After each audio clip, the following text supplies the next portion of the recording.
in 20 stadiums. For 20 teams, the season has died. And all across America, these diamonds have been deserted in the dusty awe of the last great eight.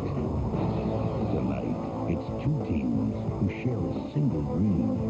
Now, the Indians and the Yankees must continue their intense drive to make it all come alive. Here we stand under the New York night, within these walls of this storied stadium. The house of Roosevelt. Some wonder if you can ever go home to a place where only the strong survive. And others can only look inside for that fight to inspire. Will the hunger of a challenger lead us to redemption? Or will the heart of a champion return us to a magical repeat? The Indians and Yankees are next on Fox. Well, perhaps no better stage for a postseason baseball matchup than the historic house that Ruth built. Yes, Yankee Stadium in the Bronx hosting the Indians and the defending world champion Yankees in Game 1 of the AL Divisional Series. Yes, they come from afar. They come by train, hoping to see New York win Game 1 and begin their quest to defend their World Series championship. But the man standing in the way for the Tribe is right-hander Oral Hershiser, the Bulldog. 8-1. 183 the earned run average in the postseason over his career. Tonight, he opposes Yankee ace right-hander David Cone. He's a big game pitcher, but big question marks tonight. How will that right shoulder hold up against that vaunted Indians attack in tonight's Game 1? Welcome back to the Fox Television Center in Hollywood. It's the first day of the postseason. We're pumped up. We are ready to go. It's Game 1 of the divisional series between the Cleveland Indians and the defending world champion New York Yankees. Hello again, everybody. I'm Chip Carey, joined by Steve Psycho Lyons, and you could not ask for a better way to start the day with those two National League games this afternoon. Oh, great games. There's no better place to be than baseball. I mean, what are we in, week 5 in football? Who cares? You know, I went out on a limb and I predicted who were going to win the division championships. I got those right. I told you who were going to be the wild card selections. I got those right. So now I'm going to tell you who's going to be in the World Series in our first show. It's going to be Baltimore and Atlanta. What do you think? I'll take Seattle and I'll take Atlanta, and I'll say the team that scores the most runs will win tonight. And I don't like you pointing. You know, Seattle's not paying you anymore. You don't have to say they're going to win. There's always hope, Steve. Great day of action earlier. Let's show you what happened today in the National League. We'll start at Turner Field in Atlanta. Boy, it was gorgeous down in Dixie today. The Astros and Braves opening up the NL Division Series. Ryan Klesko, that was the final hit of the day for Atlanta. A solo home run off Darryl Kyle in the second. Put Atlanta up 2-0, but Greg Maddux, a human can of decon. He did kill him. 0 for 12 were the Killer Bees with 3 strikeouts. Biggio, Bagwell, and Bell. They did not have a good day, and if you hold those guys down, you're going to beat the Astros. Complete game win for Maddux and the Braves. 2-1 the final. Braves lead the series 1-0. In the fish tank down in Florida, Jimmy Leland walking pneumonia today, but Charlie Johnson made him feel a whole lot better in the 7th inning. A solo home run to left field ties the game, and then in the bottom of the 9th inning, the Marlins, with 25 wins in their last at-bat, got number 26 today. Well, I love the trends that you see in the playoffs. Guys that are part-time players coming up and doing the job. Billy Miller hit the big home run for San Francisco, and then Edgar Renteria with the game winner right there. Look for the same thing to happen in tonight's ball game. Guys like Joe Girardi, guys like Brian Giles, guys like Ray Sanchez, coming up in key situations and doing the job where they ordinarily, you wouldn't think that they might get that chance. They can hurt you. Yeah, unsung heroes are what make the postseason so exciting for everybody come baseball postseason time. Let's go back to that Houston-Atlanta matchup series. Big matchup problems for the Astros starting staff. Darryl Kyle, their ace, pitched his heart out. 2 runs, 2 hits, and he loses. That's just not right. It's unbelievable. You know, I'm a Yogi Berra type of guy. It's not over until it's over. It's just not looking very good for the Astros right now. How do you send your ace? He throws a 2-hitter. You get beat. What do you do? Come back into the dugout and say, it's okay, we'll get him tomorrow. Yeah, I don't think so. Denny Nagel, a 20-game winner, Atlanta's 4th starter in the series. The Astros certainly have their work cut out for them. How about the young Marlins? First ever postseason game. Most wins at home in Major League Baseball. Did not look like a rookie team in the postseason today. Not at all. That's Jimmy Leland finally bringing this team together with the help of Darren Dalton. A lot of young Eagles on that team that couldn't handle it before. Now Dalton's there. All these guys have played a full season. They can do anything right now. They're all Johnson, Renteria. They all think they can beat you. Great starts in the National League, and certainly big stories over there as well. That should be a lot of fun to watch the senior circuit continue the postseason run. Let's take a look at what else has happened in the news today. The firing games have begun. No surprise here. Terry Bevington was relieved of his duties as the White Sox manager. A move that Sox GM Ron Schuler called, Steve, in the best interest of the organization. Well, if they thought it was in the best interest of the organization, then why did they hire him in the first place? I mean, I don't understand some of these moves. Yeah, $54 million payroll. The White Sox could not win the AL Central Division, but that's the bad news. The good news is the big hurt Frank Thomas is staying. He'll call Chicago his home for the next 9 years. His current contract extended today through the year 2006. He's guaranteed nearly $32 million. Could earn up to $85 million over the length of his deal. That is certainly Steve Lyons-like money. Time for a little psychoanalysis. Let's get ready for Game 1. The Indians and the Yankees from New York. The big story in the Bronx, Cecil Fielder, one of the heroes in last year's postseason run, not in tonight's starting lineup. Well, this is not a bad move by Joe Torre, and he proved to us last year that he's not afraid to set down one of his stars in favor of another. Cecil Fielder, this is last week. Off of Oral Hershiser, 3 home runs since he came back off the DL. He dropped 25 pounds. This is like throwing a suitcase off the Queen Mary. But Curtis is in the outfield because he plays better defense. And Timmy Raines, you get that left-handed bat in the lineup. The sinker doesn't bother him as much. And he's walked 6 times this year, again, in his career against Hershiser at the top of the order. He can coax a walk. You get the left-hander in there, a little bit better team speed at the top of the line. Tim, Joe, and Bob are going to talk about tonight's pitching matchup tonight. But 2 evenly matched ball clubs, Steve, with big problems in their starting rotations entering this series. Well, you have a situation where in the pitching staff, for the Cleveland Indians, they have one guy that's too old, one guy that's too young, and another guy that can't get anybody out. Here's David Justice offensively for that club. He's had a great season, and Manny Ramirez would love to come back and beat the Yankees. He's from the New York area, so no problem there. Should be a great matchup. Yankees won the season series 6 games to 5. We expect a lot of fun tonight. Time to send you now to Yankee Stadium for Game 1 of the AL Division Series, the Yankees and the Indians. Here's Joe Buck, Tim McCarver, and Bob Brenly. Well, do you think they're not charged up here at Yankee Stadium? If you do, you're wrong. There's no better place to be in October in the game of baseball than right here at Yankee Stadium as we get ready for the Cleveland Indians and the New York Yankees. Of course, I'll probably say that on Sunday when we're in Cleveland, just so we don't make anybody mad. Joe Buck and Tim McCarver getting ready for... When did you slip in here? I just got here. Bob Brenly is here with us as well. We've got the 3 men in a booth situation for you here tonight as we get ready for Game 1. And I guess, guys, there's no better place to start talking about this series than with the Game 1 starters. And starting pitching for tonight, 2 guys that know how to pitch this time of year. And for the Yankees, we've been talking about it. Everybody's been talking about it. The health is the #1 concern of David Cone and of the Yankees going into the postseason. The healthy right shoulder of David Cone, and if it's healthy, this is what the Indian hitters can look for off of David Cone. A multi-pitch arsenal. He throws everything. If he does have a sore shoulder, and this is very important, he will invent stuff and improvise on the mound to get hitters out, manufacturers out. He goes very deep into counts, and also he throws that killer splitter when he's ahead with 2 strikes. So I guess like the biblical David, Yankee fans are probably thinking that the other David, everything rests on his right sling tonight. What kind of stuff is he inventing on the mound? Like the cotton gin, flubber? Improvising. Here's flubber over here to my left. Bob Brenly. Let's talk about Oral Hershiser. Let's talk about the Cleveland Indians. It was a gimme putt for Mike Hargrove to just roll that ball into the hole and say, Oral Hershiser, you're my guy. I mean, at 39, he's still a heck of a weapon to have. Hey, you mentioned the term Mr. October in New York, and Yankee fans will immediately think of Reggie Jackson for his postseason heroics. But Oral Hershiser could very easily stake a claim on that nickname as well. He's been absolutely spectacular in the postseason. That last footnote right there, the Yankees versus right-handed starters this year, 72-40. They're 2 games under 500 against left-handed starters. We asked Mike Hargrove, if you had a healthy John Smiley, who is a left-hander, if you had him available, would he start Game 1? Mike Hargrove said, no, Oral Hershiser's my guy in Game 1. And then he said, get out of my office, Brenly. I'm getting ready for Game 1. Scram.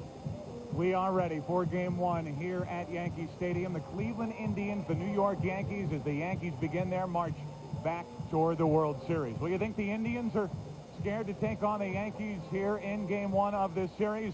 That's Kevin Seitzer before the ball game during the lineup. I hope that's a joke. Have you seen Kevin lately? Halloween's early for Kevin tonight. One word for you, fluoride.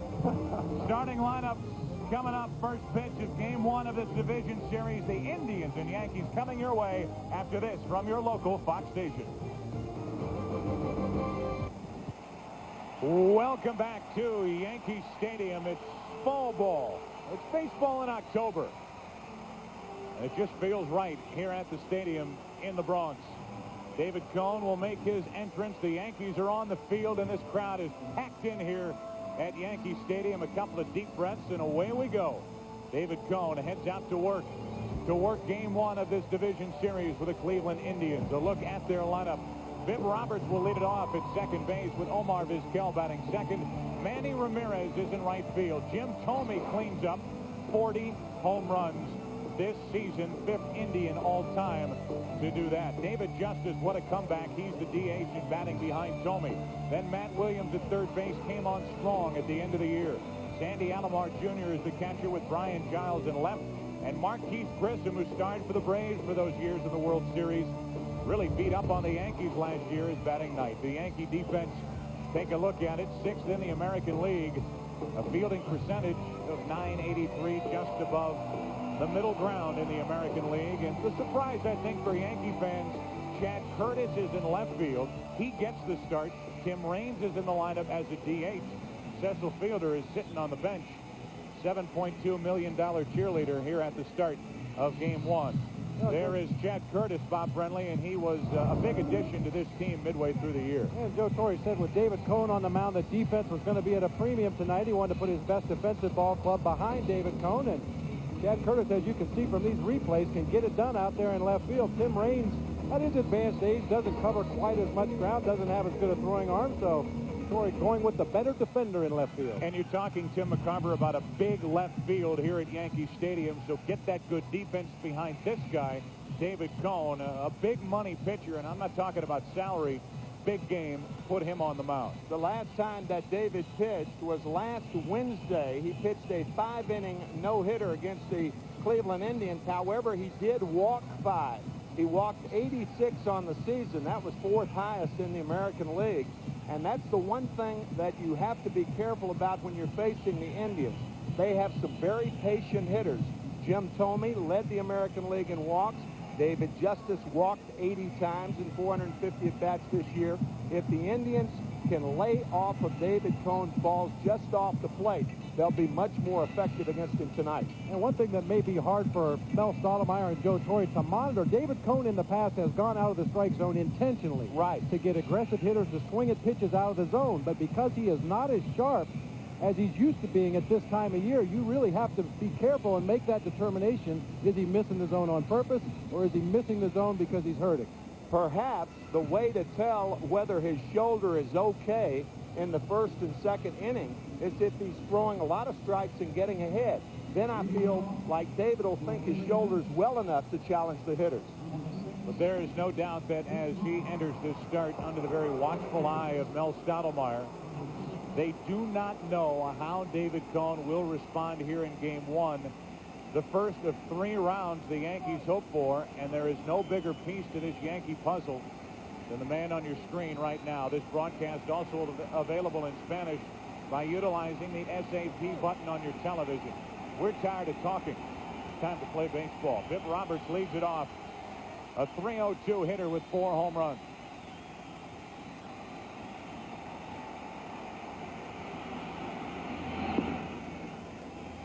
Viv Roberts, a late season addition from the Kansas City Royals, and his first trip to the postseason in a very long big league career. 2-0. Viv Roberts playing in 1,107 regular season games before his first trip to postseason. 3-0 on Viv Roberts. Cone hasn't missed by much. Jose Cardinal is imploring the outfield defense to look at him in front of the dugout and reposition themselves. There's a strike, the old automatic 3-1. Roberts, Vizquel, and Ramirez here in the first inning for the Indians. Their 3rd straight trip to the postseason. Same for the Yankees. A leadoff walk, and not the start David Cone dreamed of last night. A leadoff walk, and Roberts is on base. Tim Tashida is the home plate umpire here this evening, with Dan Morrison at first, Rick Reed at second. Dale Scott is over at third. Down the left field line, the crew chief, Richie Garcia, And Darrell Cousins down the right field line here in this division series with the Indians and Yankees. 1 on, nobody out for Omar Vizquel.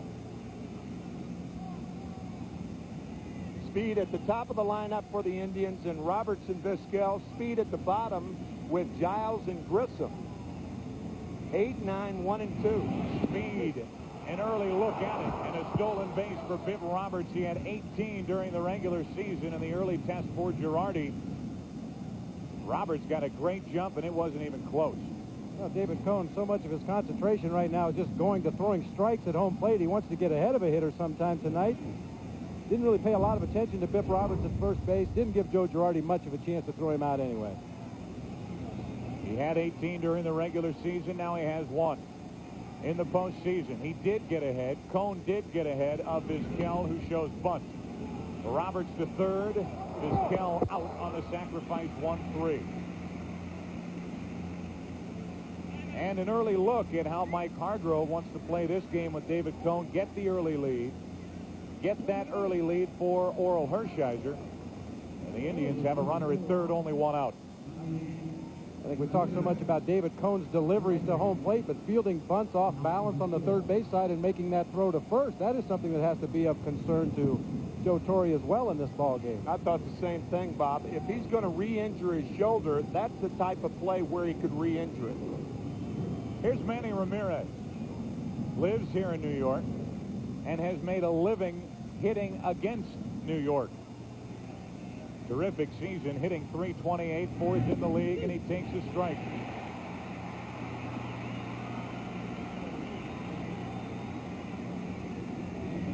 Some say the best hitter to come out of this area since Rod Carew. A guy that at the young age of 25 has over 100 home runs in the big league. Into shallow center, falling in a hurry for a hit. In to score is Bip Roberts. Just like that, the Indians out in front here in the first inning. Ramirez knocks home the Bipper. Hit a pretty good pitch off David Cone also. The ball low and away. Of course, Ramirez, a good low ball hitter. This a slider low and away. He hit it off the end of the bat, plopping it in front of Bernie Williams as the Indians take the lead. A walk, stolen base, sacrifice, and this.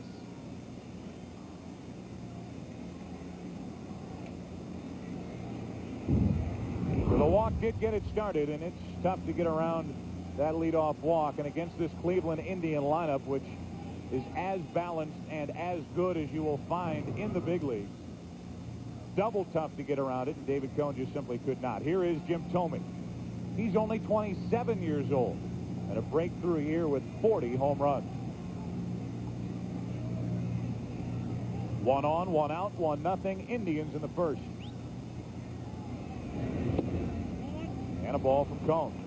And Jim Thome loves hitting behind Manny Ramirez. Ramirez, with a .328 average on the year, has been on first base a lot. Jim Thome likes that ball down and in like a lot of left-handed hitters. Likes to pull the ball. There's a hole on the right side of the infield right now. You look at that hit zone, the red are those danger zones for any opposing pitcher, and I think Cone just found one. Thome with a base hit, and 3 of the first 4 have reached the only out on the sacrifice bunts. And it has been a rough start for Cone and the Yankees here in the first. One thing about that leadoff walk, what it does, it coaxes a pitcher back into the strike zone. The walk and then the sacrifice, and then the slider hit by Ramirez, and now a fastball tailing away to Thome off the end of the bat, but finds a hole also. Yeah, neither base hit exactly crushed. No. Can't argue with the results if you're an Indians fan. And now with 2 on, only 1 out, David Cone will work with David Justice.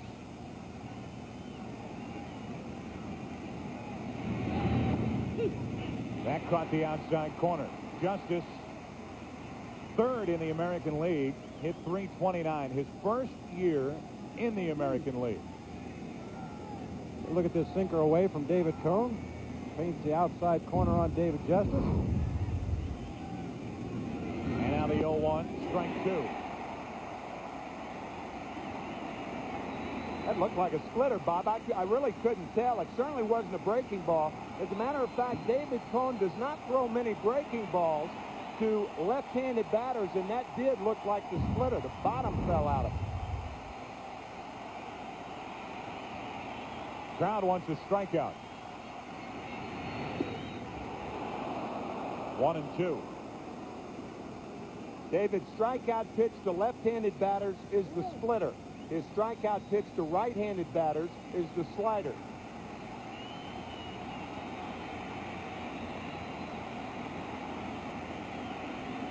Already 1 run home, 2 on, 1 out. Still alive is Justice. That appeared to be another split finger from David Cone. This is his out pitch, that killer splitter when he gets ahead. You can see the bottom fall out of that ball. Justice able just to get a piece of it and foul it off at Joe Girardi's foot. Pretty good action on that pitch. And again, the 1-2 pitch to Justice.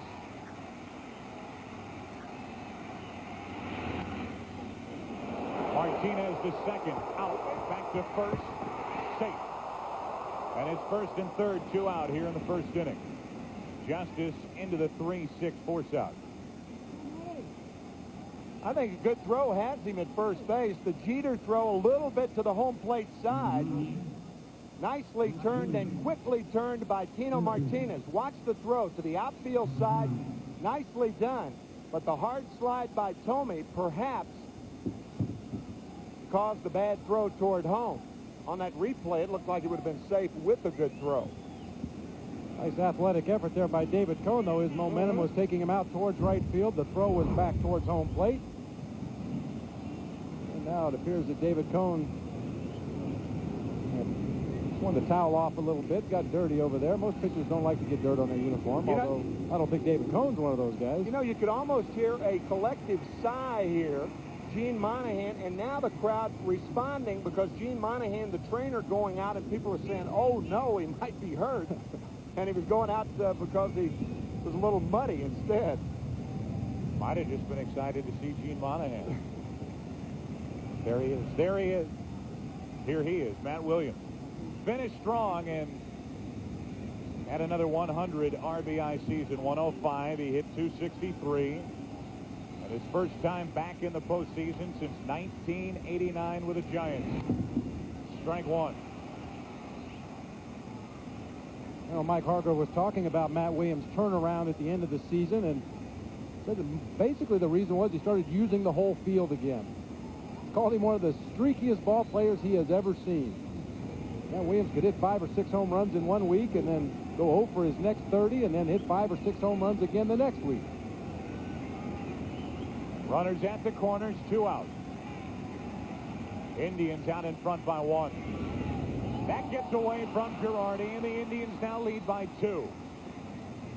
Ramirez scores on a wild pitch, and it's been a 2-run first inning for Cleveland against David Cone. One of the problems that David has is that he is vulnerable to the wild pitch. As a matter of fact, he led the American League with 3 other pitchers in wild pitches with 14. And this breaking ball in the dirt, that's normally a ball that is handled by the catcher, but the ball hit the heel of the glove. You try to keep the glove out of balls that are in the dirt. You use the protector. Use the glove to catch it, the protector to stop it. Now with Justice down at second, 2 out, a 1-ball, 1-strike count on Williams. And drilled either on the arm, wrist, or hand, and down to first is Matt Williams. Just getting ready to say that if David Cone, as you take a look at the hit by pitch, might have caught him up around the bicep, which is the best possible place for Williams to be hit. And I was just about to say, if Cone can get out of this with only the 1-run scoring, with 1 run in, 2 on, 1 out, heart of the order coming up, well, then this would have been a minor victory for Cone to get through this with only 1 run crossing the plate. Now, a run scores on a wild pitch. He hits Williams. He's got 2 on, 2 out, and the Indians have a chance for a big first inning. And really no breathing room as you get to the bottom of this Indians order. Sandy Alomar comes to the plate batting .324. Not really a chance to cruise through the bottom third of the order as you can against some ball clubs. There are the runners on with Justice and Williams, 2 out. And here is Sandy Alomar Jr. A strike on the outside corner. A year like no other for Sandy Alomar Jr. at the plate. Hit .324, hit 21 home runs, drove in 83.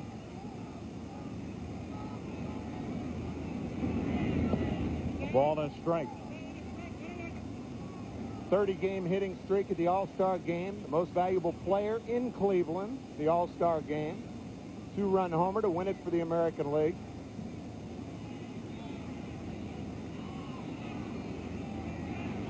Two on, 2 out, and just low, 2-1. Now this is the home run Alomar hit off Sean Estes in the All-Star game in Cleveland earlier this summer. Boy, nothing quite like that. Hitting a home run in an All-Star game at your home ballpark. Sure. He was on a roll at that time during this season. Borderline pitch that catches the inside corner. Alomar didn't like the call. 2-2. That was a key pitch that I think David Cohn got a break on. That ball looked like it backed up inside, so instead of 3 balls and a strike, it's 2-2 to Alomar.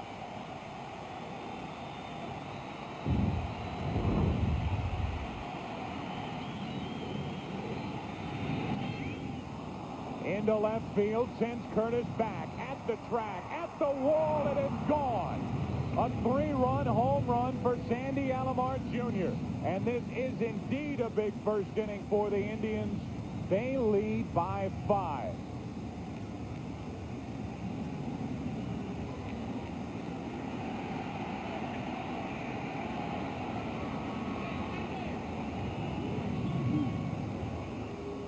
Obviously not a location David Cohn wanted to hit with this pitch. Sandy Alomar able to pull his hands in close to his body, make sure to get the head of the bat on the ball, and Chad Curtis gives it a valiant effort out there in left field, but just enough to see a fan make a nice catch, but that doesn't do David Cohn any good. Chad wasn't playing high enough for that ball. It looked like a hanging splitter. Excuse me, Joe. Just going to say, with 2 out, nobody on, here's the number 8 hitter, Brian Giles. Sandy Alomar clubs that first inning home run to make it a 5-run lead. Now the count 1-1 on Giles. Take a look at the sequence to Sandy Alomar. The slider on the corner, the splitter misses inside. The slider was low. They got the break, and that did look like a hanging splitter about thigh high, but not for long. You know, most pitchers will throw a couple of different split fingers. One that they want to throw for a strike, which has less tumbling movement, less movement in the strike zone, and then the nasty one that they throw with 2 strikes. A guy like Hideo Nomo, for instance, does that. That appeared to be the one he was just trying to throw over the plate for a strike. Got it up a little bit too high on the inside part of the plate, and Sandy Alomar took care of it. Now Cohn is behind on the count, 3-1. Giles swinging hard, fouls away, strike 2, full count. What a year for Sandy Alomar Jr. We talked about that run in the middle of the season, the 30-game hitting streak, the All-Star game home run, and now in Game 1 of this division series, the 3-run home run as Giles pounds one foul toward the upper deck.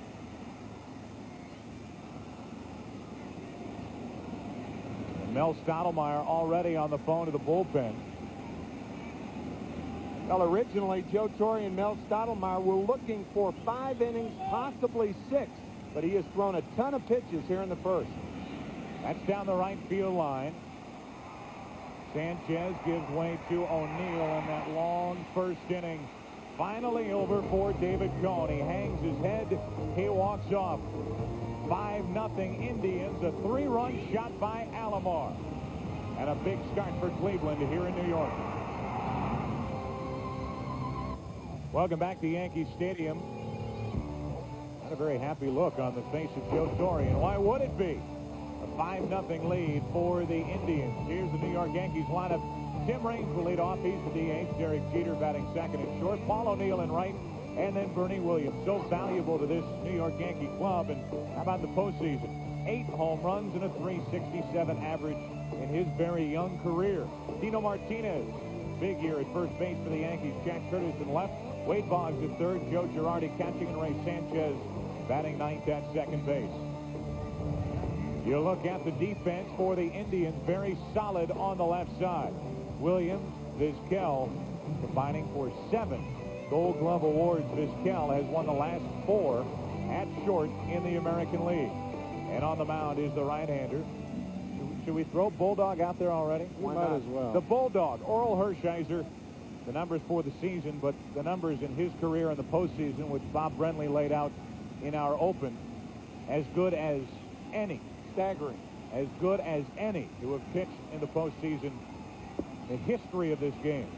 8-1. And he deals ball 1 low to Tim Raines. Raines hit .321. 4 homers, 38 driven in, and he flies one to right for Ramirez. Manny is there, 1 up, 1 down. And a good start for Hershiser to keep the leadoff man off base. That's Raines. And now Derek Jeter will walk in. Hershiser similar to David Cohn in that he tries to get guys out with balls off the plate and makes them swing at balls off the plate, but he's got a 5-run lead right now. He needs control of the lower strike zone. His balls sink. They may come up later when he gets tired. The lower part may get tired. And like David Cohn, he can dominate at crunch time, as Bob said about his postseason heroics. A lot of similarities between these two starters today when healthy. And Hershiser's smart enough, too, to throw 3 straight strikes with a 5-run lead. Line drive, but right at Vizquel. Jeter is gone, and the first 2 Yankees are gone.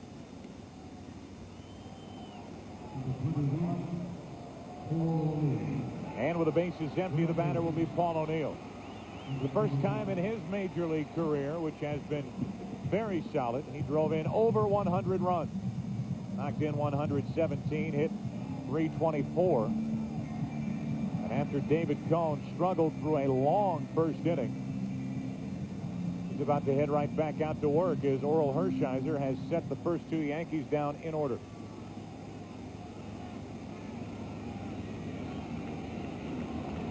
Base is empty, and O'Neill grounds to second.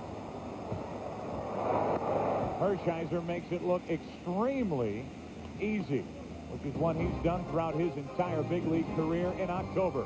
After 1, 5-0 Cleveland. Well, after a 31-pitch first inning, David Cohn did not get much of a break over on the dugout bench. We look at the outfield hits by direction for Marquise Grissom, and he will spread it around, and the Yankees play him straight away as he leads it off. How good is this Cleveland Indians lineup? Got a guy like Marquise Grissom batting in the number 9 spot. Talk to a lot of American League managers, and they'll tell you they like a guy like Grissom in that number 9 spot with speed to bridge the gap between the bottom of the order and the top of the lineup.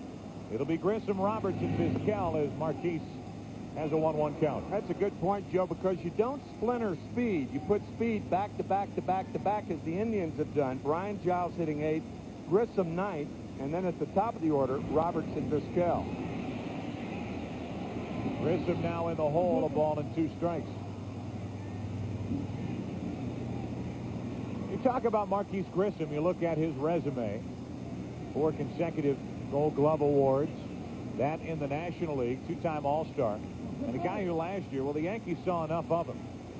Hit .444 against the Yankees in the World Series last October.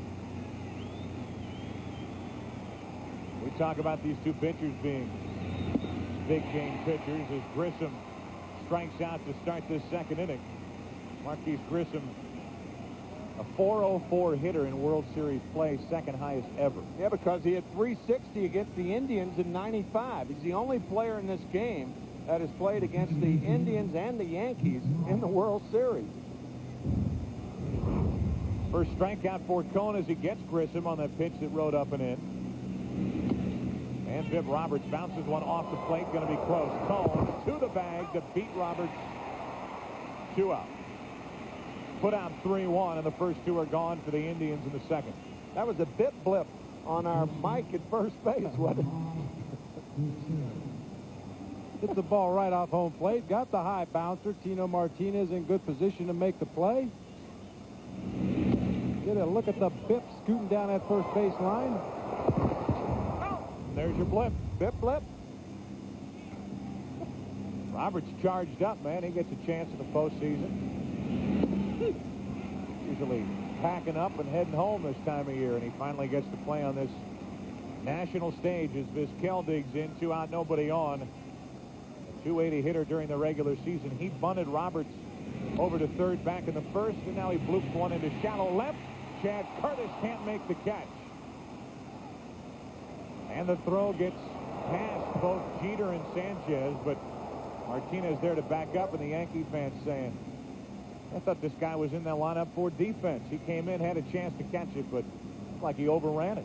Got a long way to go. I think you're right, Joe. I think he was in better position than he realized. When he makes this dive for the ball, he almost has to drag his leg to keep himself in position to catch the ball. Perhaps 1 or 2 more strides here, and he can catch this ball without leaving his feet. It hits off the thumb of his glove. Bernie Williams heads up, backing up the play. You can see he was there, should have caught it. Not to make an excuse for Chad Curtis, but he is primarily a center fielder. And when a left-hander hits the ball to the left fielder, the ball will come back to you. And that's possibly a reason why he misread that little looper by Vizquel. So now 1 out and 2 out, and here's Manny Ramirez, who drove home a run with a hit, later scored on a wild pitch in that long first inning.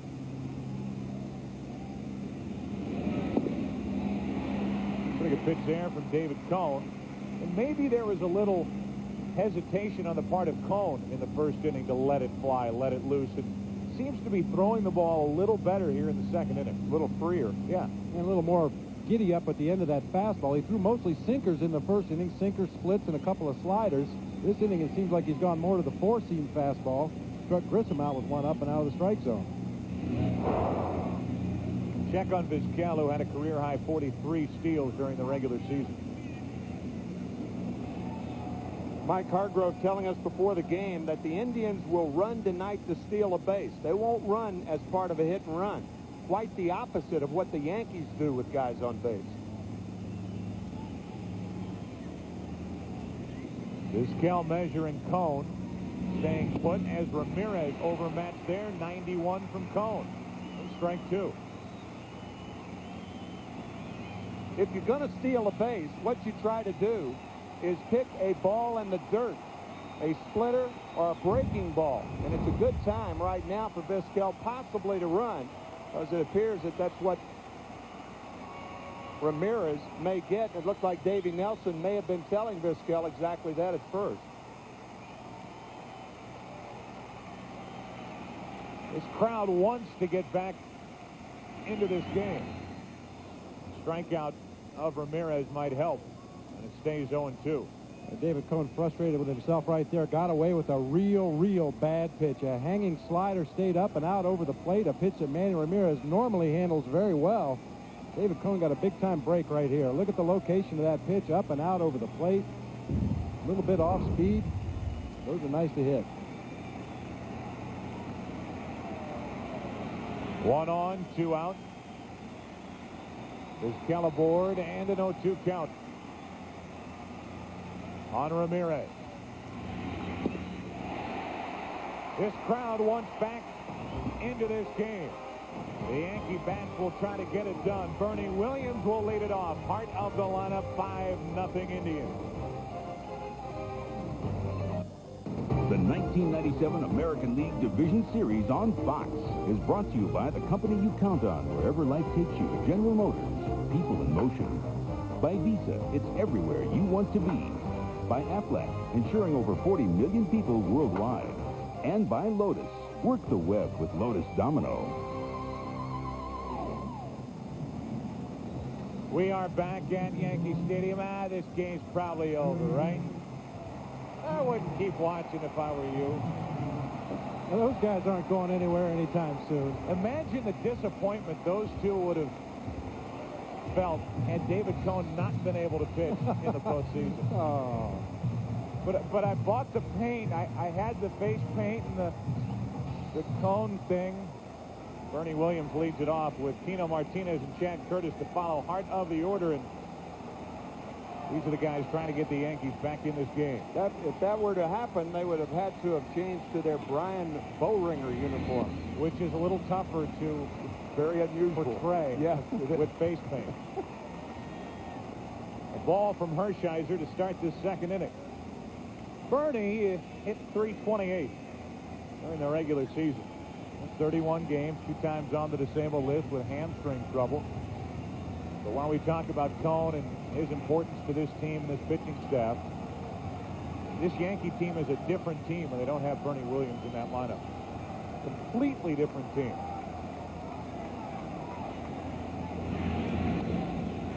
Two and 0. And why is he important to this team in the postseason? 20 games, 8 home runs, 20 driven in. And in those 9 division series games, he has hit 5 home runs. 3-0 from Hershiser.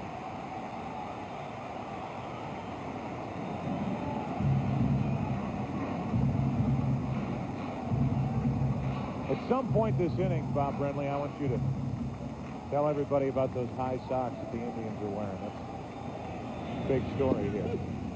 Automatic on 3-0. It's 3-1. Well, why not right now? Okay. Well, the ball club wore the socks up high to honor Jim Thome on his birthday. Since that time, they've played very good ball, 16-10, so they continue to wear them up. And probably will right through the postseason until they show signs of not playing well with the high socks. Or until they go to the pool on vacation. 16-10. Doing that on Thome's birthday on August 27th. Kind of a throwback. And Jim Thome's kind of a throwback player as well. Williams stays alive. It stays 3-2. You weren't a superstitious guy, were you, when you played? If I was, it didn't do any good. No, I tried all that stuff, but it just didn't seem to help. You wanted to be superstitious. Yeah. Unlike Wade Boggs. I wish I had a reason to be superstitious, but I never had things go good long enough to pinpoint anything that may have helped. Justified for Boggs. 3-2 to Williams. A leadoff walk.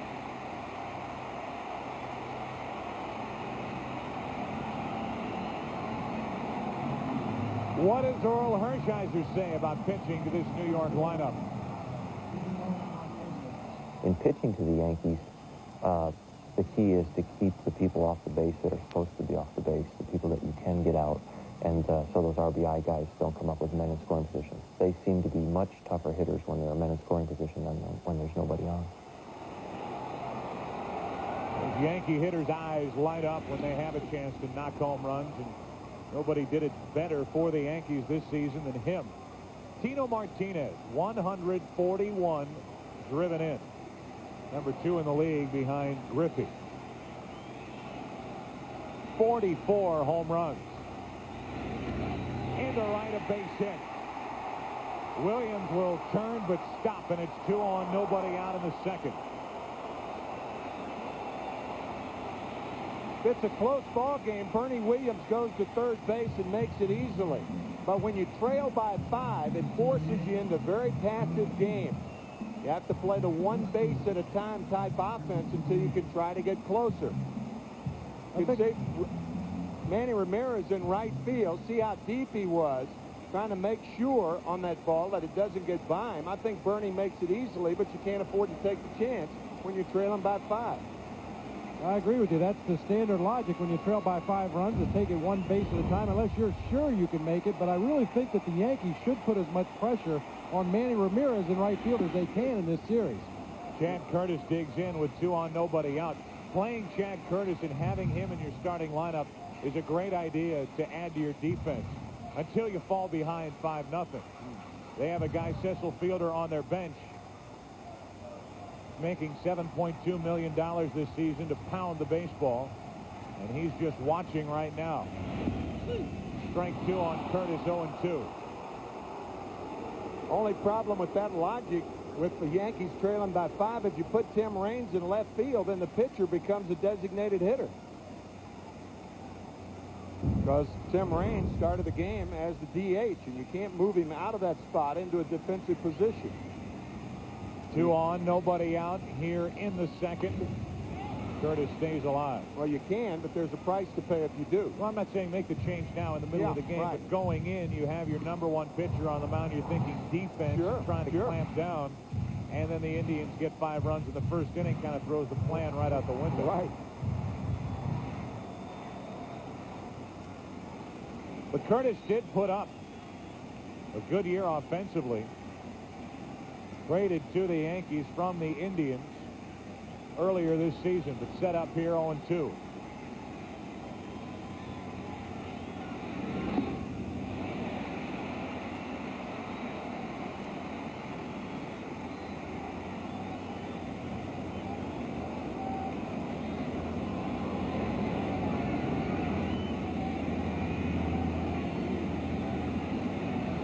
Two on, nobody out. A walk and a hit against Hershiser. And now Curtis in that battle mode, trying to find a mistake. You know, Tim, you talked in the open about David Cohn. We saw his scouting report. You could almost apply the same scouting report to Oral Hershiser, with the exception of that split-fingered fastball, a pitch that Oral does not use. You could see him drop down at low 3/4 right there, get a little extra movement on that sinker. Chad Curtis only able to foul it off his foot at home plate. He will invent stuff out there on the mound as well. Yep. A ball and 2 strikes on Chad Curtis. And the slow roller is foul.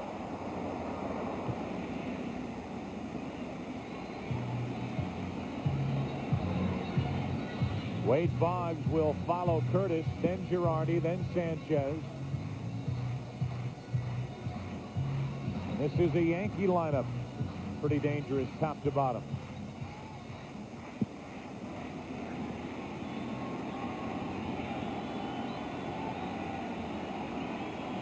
Curtis trying to chase those 2 guys.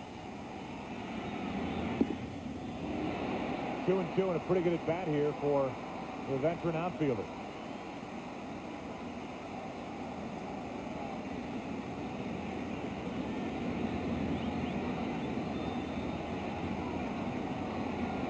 A battle between Hershiser and Curtis.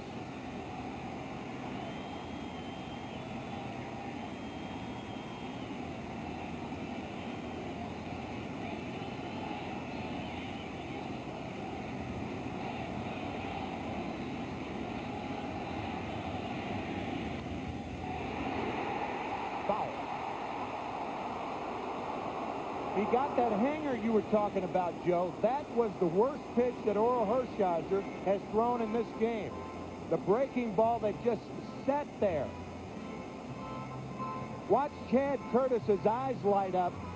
Breaking ball off of Oral Hershiser, inside part of the plate, and that ball just missing from going fair.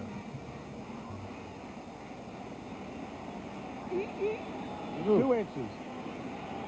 Got enough guys down the line to call that ball foul. Don Zimmer hoping it was fair, and now ball 3 is low to Curtis. 3-2. You talk about a heck of an at-bat. It was 0-2 in a blink. Now do you send the runners? You're trailing by 5. Sinker ball pitcher's going to get ground balls. You don't want to strike them out, throw them out. I think you send them here. Still early in the ball game.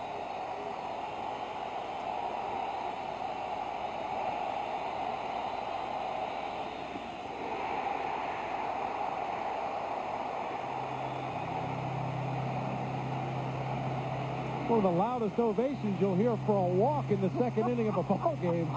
That was a tremendous at-bat by Chad Curtis right there. You mentioned, Joe, he was 0-2 before he had a chance to get a toehold in that batter's box. Fouled off some tough pitches. Wasted a hanger, pulled it foul down the line. Able to finally draw the walk. A lot of guys, too, when they just miss an extra base hit, as Curtis did, the ball 2 or 3 inches foul, you think the at-bat's over from a psychological standpoint, because you realize you're not going to get another hanger like that, especially from a guy like Hershiser. And he took those last 2 pitches that just missed. And now the bases are loaded for Wade Boggs. Hershiser up to 24 pitches. That last column, the only column that matters.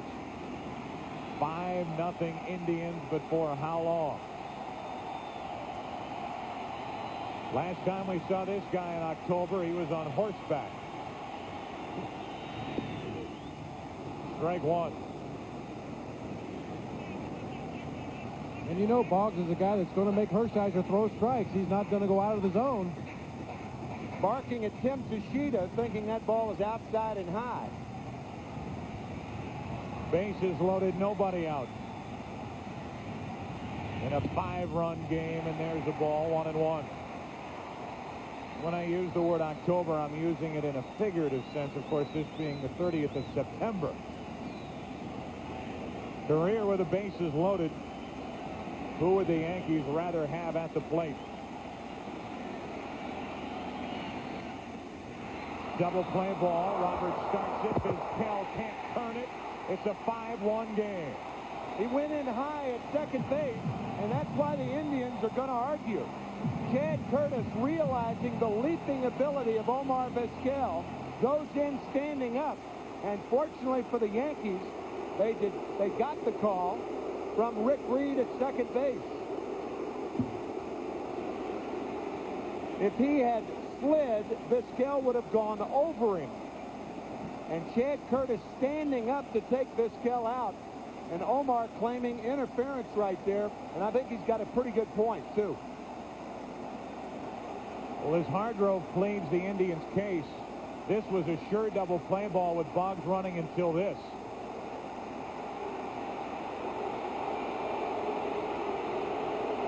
Well, there's no rule that says you have to slide at second base on a double play attempt. Curtis, as you could see, attempted to slide. He started to get into position to slide, but then saw Vizquel coming across the bag. As Tim mentioned, he realizes that Vizquel just would have jumped over him and completed the double play. So Curtis broke it down, went in standing up, and did make contact. In the regular season, if that happens, there is retaliation. And usually it's the next time up. It's doubtful that it will happen in a playoff series. But the next time Chad Curtis goes into second base, if Omar Vizquel is going to uncork a ball, I'll guarantee you he's going to try to get down and make Curtis get down, or otherwise hit him in the coconut. Well, the key to the play was Curtis was between first and second in such a hurry and right on top of Vizquel as Girardi comes up empty with strike one. And I, like you, Bob, I'm wondering. There's no rule that says the runner has to slide. He goes in standing up, but the problem for the Indians, he was just right on top of Vizquel by the time he got the flip from Roberts. You really had nothing to lose by taking that approach. It's going to be a double play if you don't do that. I guess that's what Chad was thinking. And Vizquel was in line between first and second base. Technically, he was in the baseline. It wasn't like he came across the bag and was clear of the base in a position where if Curtis hit him, he would have been considered out of the baseline. You can see that facial expression by Vizquel. He is livid right now. 0-2 pitch to Girardi is low and away, 1-2. Runners at the corners, one out. The run that scored Williams, who led off this inning with a walk. A hit by Martinez, a walk to Curtis, a force out off the bat of Boggs for the RBI. It's a 4-run Cleveland lead here in the second with runners at the corners, one out. Big strikeout for Hershiser, his first of the night. And Girardi leaves, runners at the corners, and now two out. Now, what do you suppose the book is on Joe Girardi from the Cleveland Indians? Slider away, slider away, slider further away, slider away. And an at-bat that slip slide away. They didn't even bother to set any of those pitches up. Nope. Usually you would throw a fastball inside to keep the guy honest and make sure he doesn't lean out there, but Hershiser 4 consecutive sliders on the outside part of the plate. The Yankees need a pickup from Ray Sanchez. Stinks the ball low and away. Hit .312 in 38 games with the Yankees. That's his overall season combined between New York and Chicago with the Cubs. Batting in the number 9 spot. First and third, two out. 1-1 from Hershiser.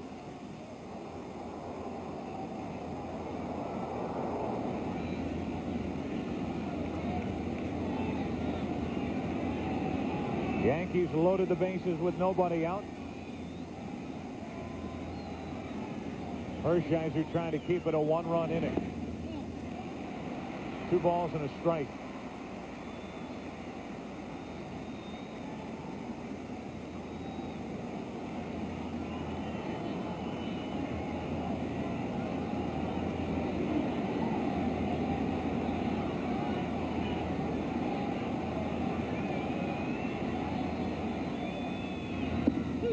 Inside corner, a strike, 2-2. Well, Hershiser has really fallen in love with that slider this inning. That was a slider on the inside part of the plate. The ones to Girardi to strike him out, and the first pitch to Ray Sanchez were on the outside corner.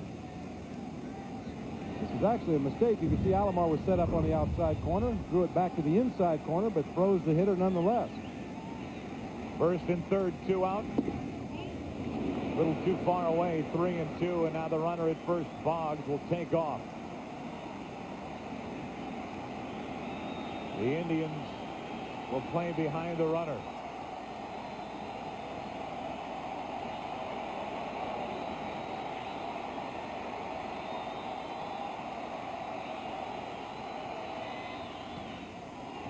Foul.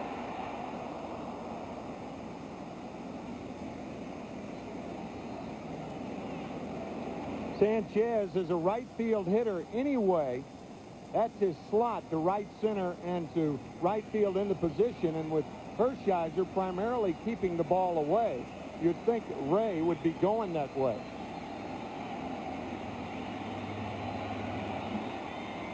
Left center field is wide open because of that. Runners at first and third, and the step to third, look the first move. Fish ain't biting. That move works once every vernal equinox. So when do we do again? Sometime in 1999. I don't want to miss it.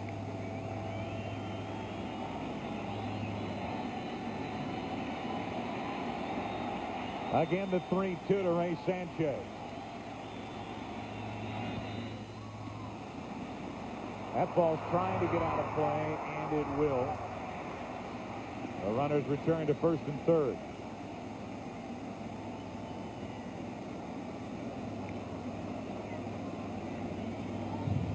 The Indians came up with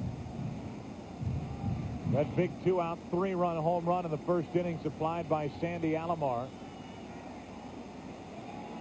The Yankees asked for something out of Ray Sanchez.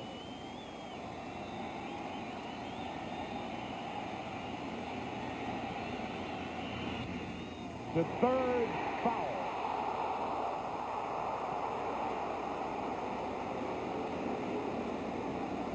Another one just fouled down the third base line. The ball hit by Chad Curtis, and now by Ray Sanchez, a little farther foul, but not by much.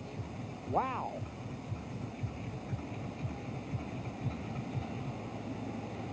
Sanchez has always been considered a free swinger in his days in the National League. In 138 bats for the Yankees this year, he's walked 5 times. Really surprised to see Hershiser giving him good enough pitches to get the head of the bat on right here. He'll probably chase out of the zone if Orel would go to something in the dirt low and away. Little squirter back to Hershiser. Could have been a big inning. The Yankees loaded the bases with nobody out, and they get only one. The big guys coming up for the Indians in the third. Back to Yankee Stadium after this from your local Fox station.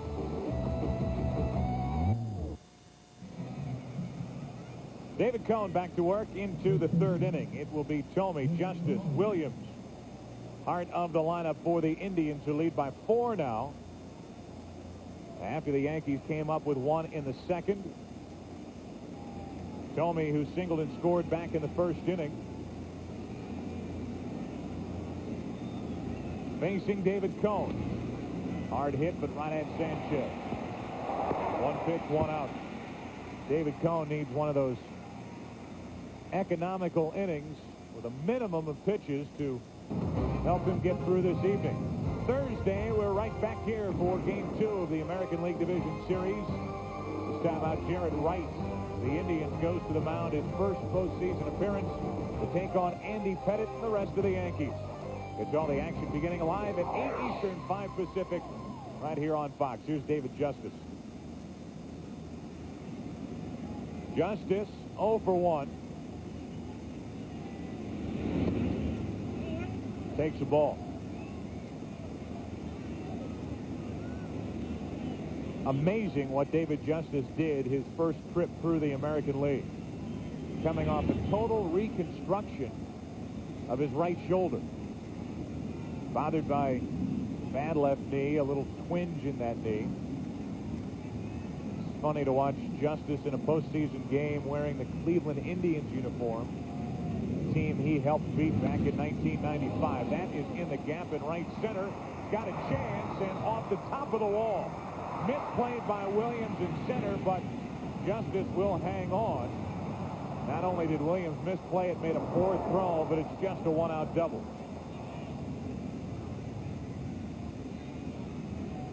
David Justice, if it weren't for a bad left knee, would have been on third base then. He crushes this ball. It misses going out of the ballpark by about 3 feet. Looked like it hit right in the middle of the 8 on the 385 sign in right center field. Heads up base running on David Justice's part as well. He rounded second base, took a big turn when he saw Bernie Williams throw, airmailing everybody on his way to third base. He came a few steps further. He saw the throw was offline. If that throw would have pulled Wade Boggs far enough off of third base, he probably would have tried to advance. Now Justice at second with one out. Matt Williams pops the first pitch up. Girardi is there, has a play, and struggles, but makes it 2 outs. That was one of those throws from Bernie Williams where you use the Chrysler building as the cutoff building. There it is, David Justice, as Bob said, making the turn at second base. And then the throw from Bernie Williams, pulling Boggs off the bag, and David scampering back to second. You could see him pick up the flight of the ball and then take a quick peek to see where Boggs was, and came a couple extra steps around second base until he realized Boggs was going to get the ball fairly close to third base. First inning hero Sandy Alomar Jr. grounds to short. Jeter takes care of it. And Cone gets around a one-out double by David Justice. Top of the order coming up for New York. They trail by 4. We are in the bottom of the third inning here in New York. Our overhead shots are courtesy of the Goodyear Blimp Stars and Stripes, based in Pompano Beach, Florida. At the controls, Captain Jim Maloney from Vienna, Virginia. Bottom of the third inning, top of the lineup for the Yankees with Raines, Jeter, and O'Neill. Tim Raines flying to right his first time up. And the reason as to why Tim Raines is in the lineup at that DH spot, keeping Dottore going with the hot hand. After coming back, battling back from the hamstring trouble. Hit .321. Was all over the bases down the stretch for the Yankees in the month of September. The count 2-0.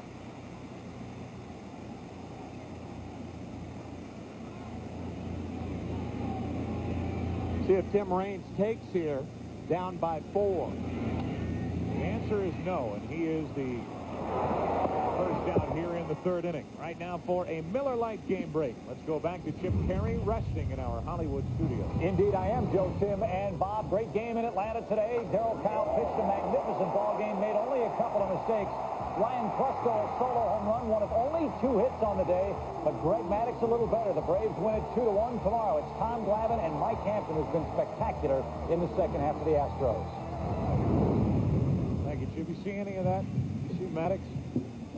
Oh. You had to look quickly if you did. Talk about economy of pitches. He is just remarkable. Jeter into left field, sending Giles back. 2 up, 2 down here in the third.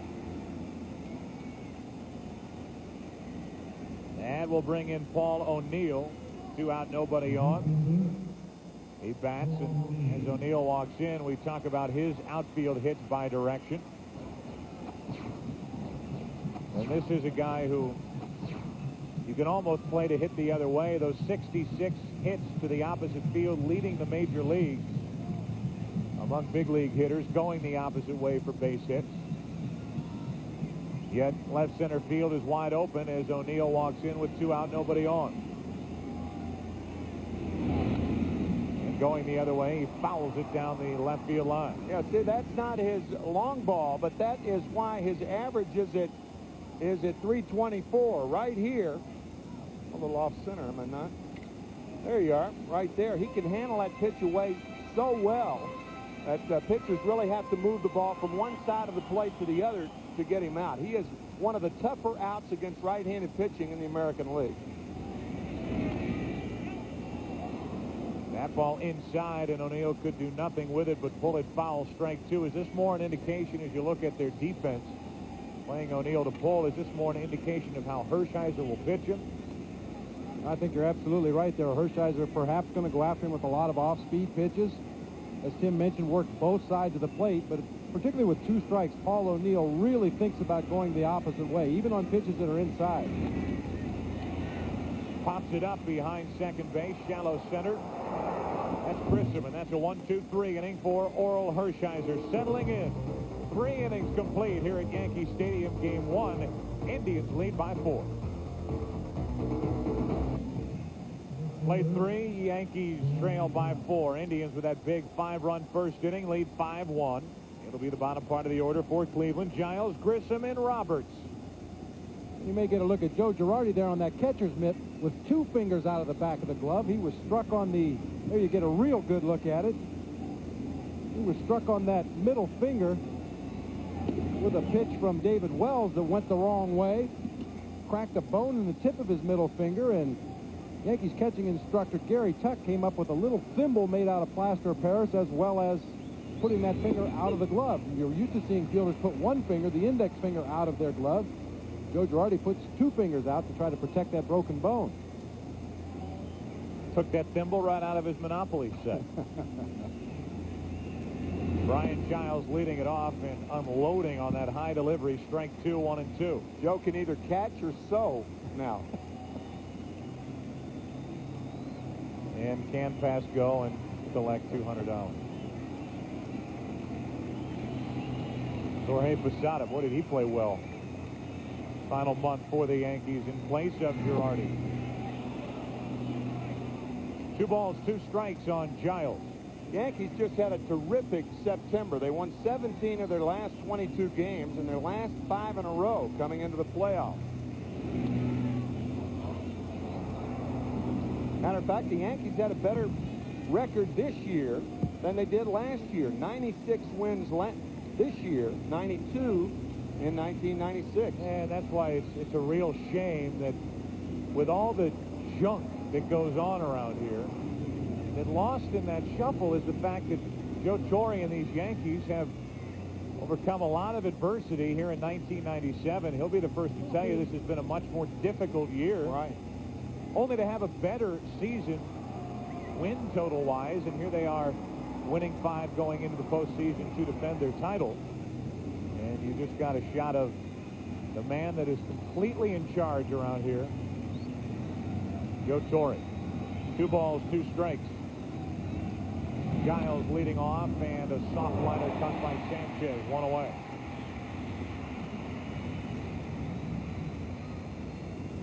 This week, America's most watched pregame show is back on the road, and they will be live from Green Bay. Then don't miss a key NFC Central battle. The 5-0 Buccaneers clash against the Packers or other regional action. Coverage begins at noon Eastern, 9 a.m. Pacific, right here on Fox. Check local listings for the game and time in your area. Grissom down the right field line. O'Neill can't get to it, and Grissom will dig for second, turn and head for third. And we'll stop there with 1 out here in the 4th. Did you happen to watch Grissom out of the batter's box? He was tiptoeing down the first baseline, I think trying to use a little body English to keep that ball fair, and really didn't put his head down and run hard. I'm not so sure he wouldn't have circled the bases. Well, I think another guy who was tiptoeing out to right field was Ray Sanchez. Instead of bolting out there, a little inexperience about playing here at Yankee Stadium. Sanchez eventually makes the play, trailing Paul O'Neill. But had he gone out there right away, perhaps he could have held Grissom to a double. A lot of times you just don't know the field and its unusual caroms, and now you have the infield in for the Yankees. So the triple with one out, infield in. Roberts loops one into center for a hit, and it's 6-1 Cleveland here in the fourth inning. The one-out triple, the RBI hit for Bip Roberts, making his presence felt in his first postseason game, and David Cone may be nearing the end of his night. Mel Stottlemyre going out to talk to David to give Mendoza a chance to warm up. Mendoza was up earlier in the ball game, right, so he shouldn't be too far away from being ready to come into this ball game. 56 pitches thrown by Cone. There's Mendoza getting ready. Cone back in the first inning threw 31 pitches. Then in the second inning, looked like he started to cut it loose a little more. Got around a double in the third, but cannot get around a one-out triple by Grissom here in the fourth. Indians have their 5-run lead back, and Stottlemyre back to the Yankee dugout. Here's Omar Vizquel, who dropped down a sacrifice bunt his first time, singled in the second. Pass with Roberts at first and one out.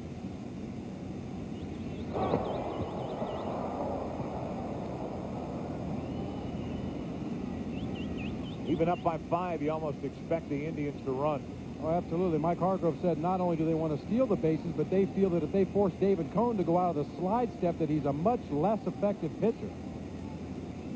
Roberts has a big lead, but able to get back without a tag. Indians struggled trying to find someone to replace what Kenny Lofton gave them in that top spot in their lineup. Lofton now starring for Atlanta. Grissom, a solid year, but not Lofton-like. They end up bringing Bip Roberts here, and he has added a lot. Not going as Vizquel takes ball one low. Yeah, the Cleveland Indians actually have better team speed now with Lofton gone, because when Kenny was with the Indians, you had Kenny, Lofton, and Vizquel sometimes. But now you've got Grissom, you've got Vizquel, you've got Roberts, and you've got Brian Giles. 1 on, 1 out. 1 ball, no strikes. 2-0 from Cone.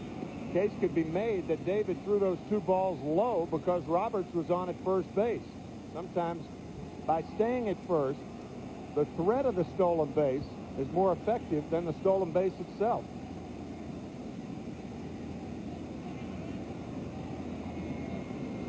Two 2-0 on Vizquel. Will Roberts go? Nope. And a strike, 2-1. And also on the first pitch to Vizquel, you could see Joe Girardi coming out of his crouch, starting to get in a position to throw the ball, possibly impeding the view of the home plate umpire Tim Tashida. Yeah, that running game, or as you mentioned, the threat of a running game really changes the complexion of an inning. I think he'll be off right here. 2 balls and a strike. So to Cone.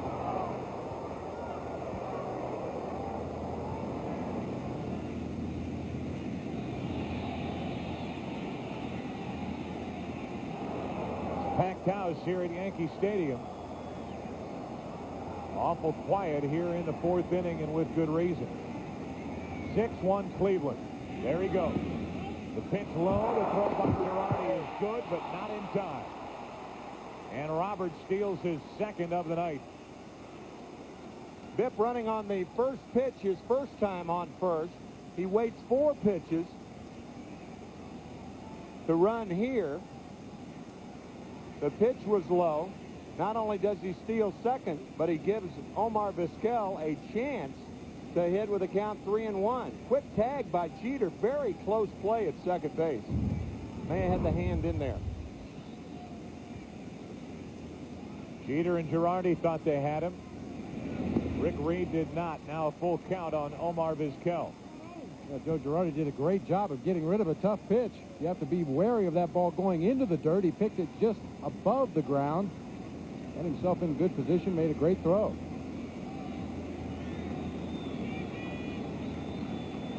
Roberts in scoring position with one out. 3-2 to Vizquel. Will do it again. After Vizquel, it's Ramirez.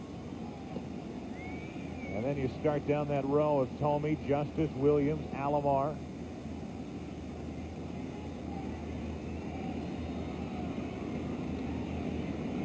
If you had to rank the Indians lineup, you might put it just behind Seattle. Team, the Cleveland Indians, pounding out 220 home runs this season. And now the walk to Vizquel. It's 2 on, 1 out, and that's going to be all for David Cone. David Cone gave it a shot here tonight. Hit by tendonitis down the stretch. Tried to battle through it. Had good intentions, but here in game one just did not have it. A 5-run first inning for Cleveland, capped on that 3-run homer. Crowd appreciates the effort of David Cone, but he gives way to the bullpen here in the 4th inning. Mendoza coming in for New York. We are only in the top of the 4th inning, and David Cone will sit the rest of this one out. First base coach for the Cleveland Indians is Davey Nelson. He's talking it over with Omar Vizquel about that play out at second base with Curtis running the bases, knocking Vizquel, who was trying to turn a double play. Curtis didn't grab you, did he? But that's what I thought he did. He went up in his hand and he pulled me down. I mean, he didn't win like yeah, right. That's what I thought. I looked, I was watching, and when Biff flipped you the ball, and I like that. yeah. Did he touch you at all? Yeah, that's what I thought. Again. Contact is made all the time when runners slide into shortstops or second baseman on double play attempts. And it was Omar Vizquel's opinion that he was interfered with by Chad Curtis. Ground ball to the left side. Boggs to second out. Over to first out. How about that? Mendoza in. Ramirez. The inning-ending double play. Bottom of the 4th inning. Mendoza gets the Yankees out of trouble. A 5-run Indian lead. This is what happened in the 2nd inning with the bases loaded and nobody out. Wade Boggs, the batter, a grounder to second baseman Biff Roberts. Chad Curtis running into Omar Vizquel. Vizquel thought he interfered, and the double play that ended the 4th inning for the Indians. Vizquel going in the more conventional way, and the throw by Ray Sanchez. I think that's what Vizquel wanted to do, jump over Curtis, and was very surprised when he went in standing up. Of course, the defense and middle infielder has for a man coming in standing up, as we mentioned, is to put one right between his eyes. That's right. And Vizquel held on to the ball, chose not to let go of the ball. Perhaps if he would have tried to throw the ball and struck Chad Curtis, rather, the runner, maybe something would have been called at that point. Maybe. Yeah, that's right. The life of a middle infielder.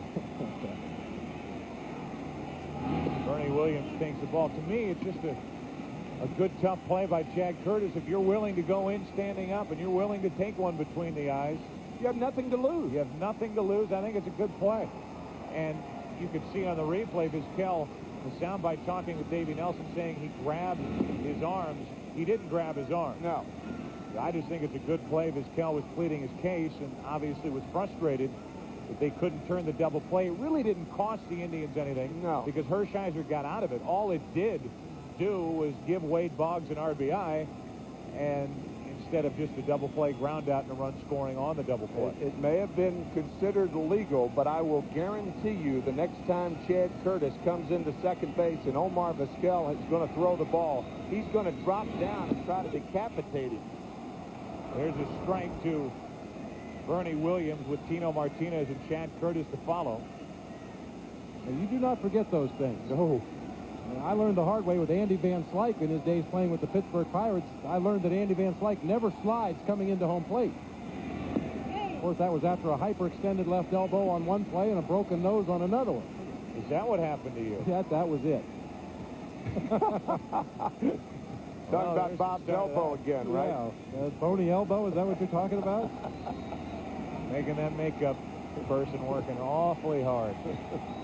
2 balls, 2 strikes. Williams. To Hopper to Bip Roberts. Williams now 0 for 1 with a walk and a run scored. Our Aflac trivia question.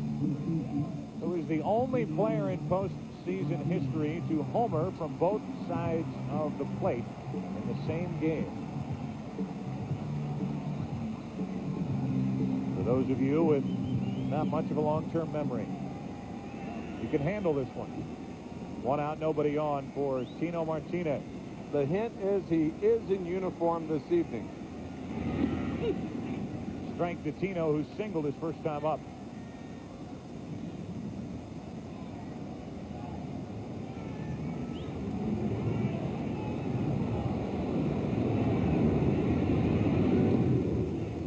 That's strike 2.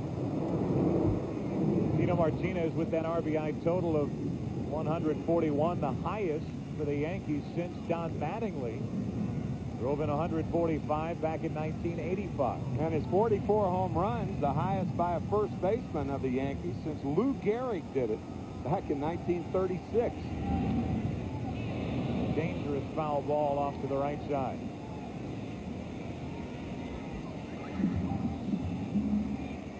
There's Chad Curtis.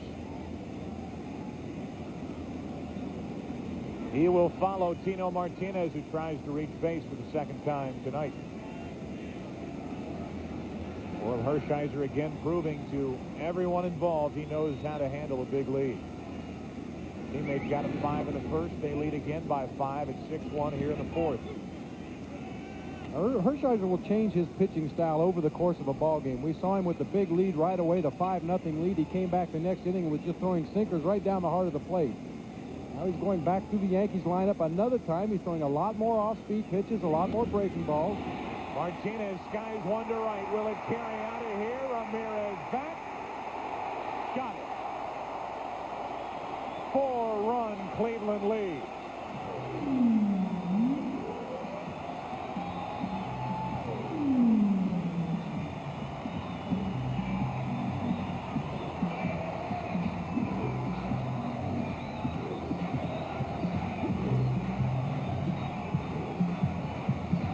It looked like a fat slider right here. A slider that did nothing but back up. And it sends Ramirez back up against the wall. He needed a ticket to feel this one. I think they were probably trying to crowd Tino Martinez with that slider. Started over the inside part of the plate, break it down and in, hopefully get him to swing over it, but Hershiser left it out over the plate. Now Chad Curtis is on with a 1-out base hit. The Yankees trying to come back here in the 4th inning. Martinez just got enough. Straight up and out.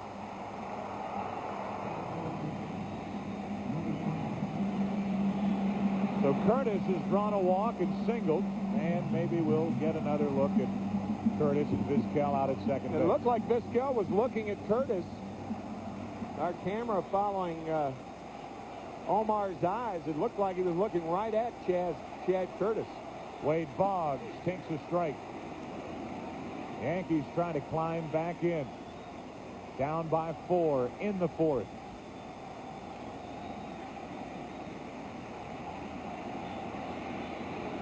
Vizquel, the shortstop for the Indians, on your left.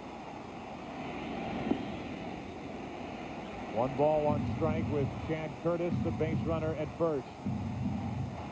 Interestingly, if the runner runs over the last 2 pitches, Vizquel would have been covering. Closed mouth as I've got it. Open mouth as you've got it.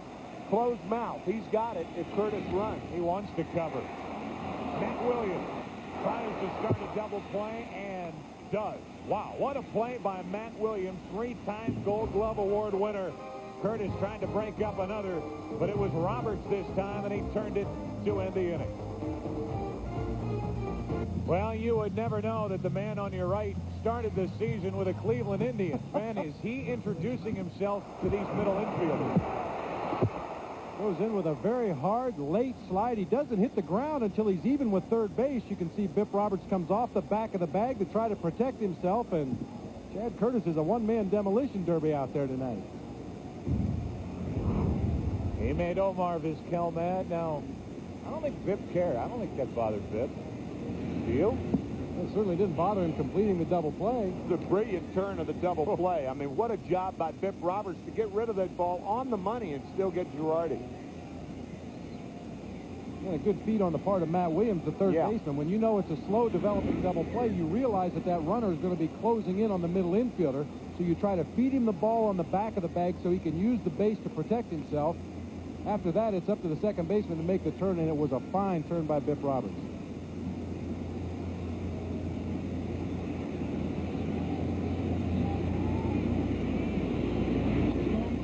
Tomey pops one into left field for Chad Curtis. We know he can run the bases hard. He makes catches out in left field. I'll say this. Guys like Chad Curtis stay in the big leagues by playing the game that hard. He doesn't have a ton of talent. You got to do something, and he's playing hard. Our Aflac trivia question. The only player in postseason history to homer from both sides of the plate in the same game. Same guy did it twice. Bernie Williams. 1995 Division Series against Seattle, Game 3. And then last year in the Division Series against the Texas Rangers, Game 4. And as we mentioned already, 8 postseason home runs for Bernie Williams. This only his 21st postseason game.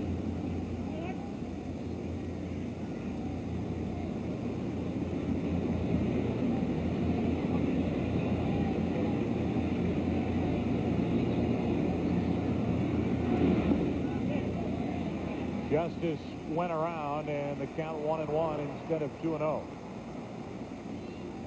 Dave Justice with the big brace on the left elbow. I don't know about these things. You get some hydraulics in that thing, you could generate a lot of power. Get some kind of a hydraulic pump in that thing and force you to straighten your arm out at the place of contact. You can hit that ball a long way. I like it. Not that he can't anyway, but getting closer and closer to robo baseball. Terminator. Robo ball, huh? A ball and 2 strikes on Justice. 2-2. Justice wearing that because of the hyperextension of that throwing elbow on his left arm. You see a lot of guys in the big leagues now. Mark McGwire with the Cardinals. Gary Sheffield with the Florida Marlins wearing that on their front arm, not because of any injury, but to protect against inside pitches that end up too far inside. Still 2-2. That is that nasty sinker from Mendoza. He, more than any other Yankee, relies on the sinker to get guys out. He does have a fine changeup. But watch this ball darting out of the strike zone. Heavy, and most guys are going to hit the top half of the ball as Justice did. Unfortunately for David, it was a foul ball. He said in the final game of the season that we did in Detroit, those are the kind of guy who can come in and get the double play when the Yankees need it. Exactly what he did in the 4th inning, relieving David Cone. Albeit a nicely turned double play off the bat of Ramirez. Boggs to Sanchez to Martinez. 5-4-3.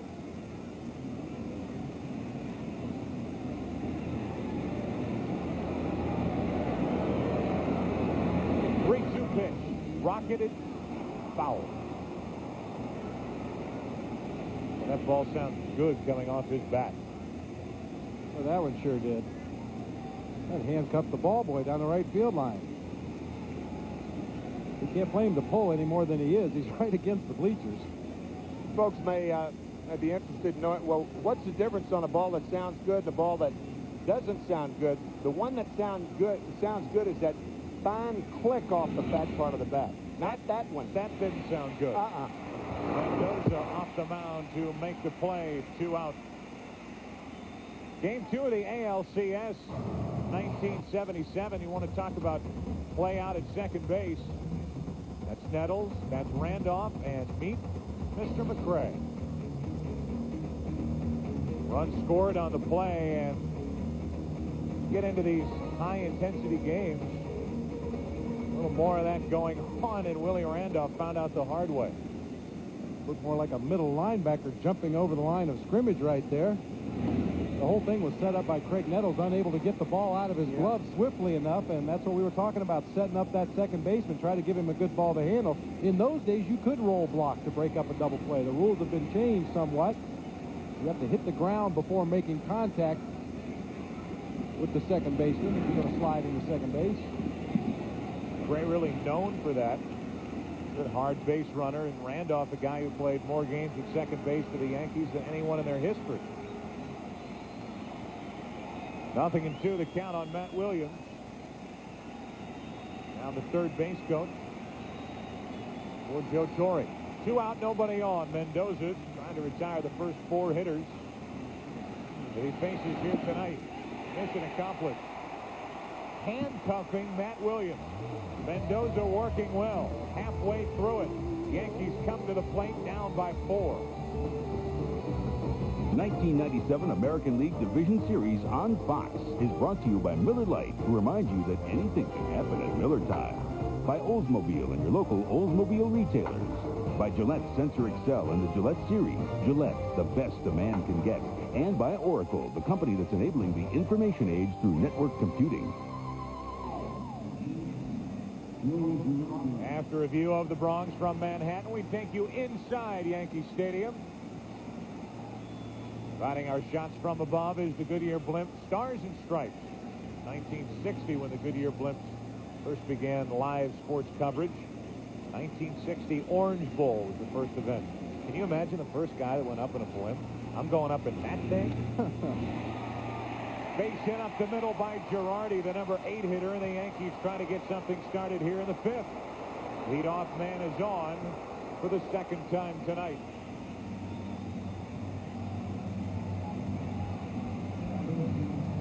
Hershiser appeared to be fooled by this ball, hit back through the middle, hit off the end of the bat. I think he thought it was hit harder than it really was, kind of stabbed at the ball after it was already by him.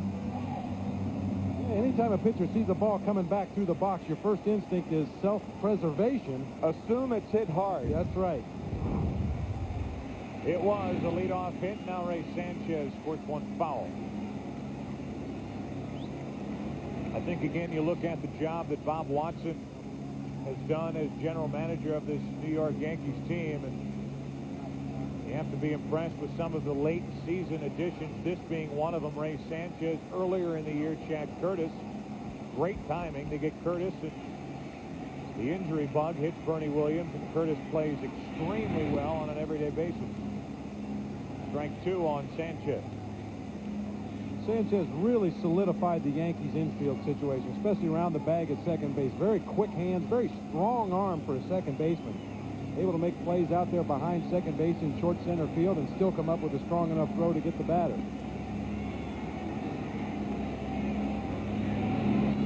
That's down the left field line and trouble. Girardi turns around second. They bring him to third and hold him there. It's a double for Sanchez, and here come the Yankees in the 5th. After just missing a double the last time up, a hanging curveball from Oral Hershiser. Sanchez has never met a ball around the letters that he doesn't like. Hanger right there, folks. Major league hanging curveball. And a nice play down in the corner by Brian Giles. He was out before the ball game today with the coaching staff, and they had a coach hitting fungos down in that corner to play these various caroms, and Giles plays it perfectly, gets the ball back in, and holds Girardi at third base. Some of his teammates came out early just to heckle him down there as well. Second and third, nobody out. Rain into left center. That'll get a run home. Grissom makes the catch, tagging and scoring Girardi, and it's a 6-3 Cleveland lead.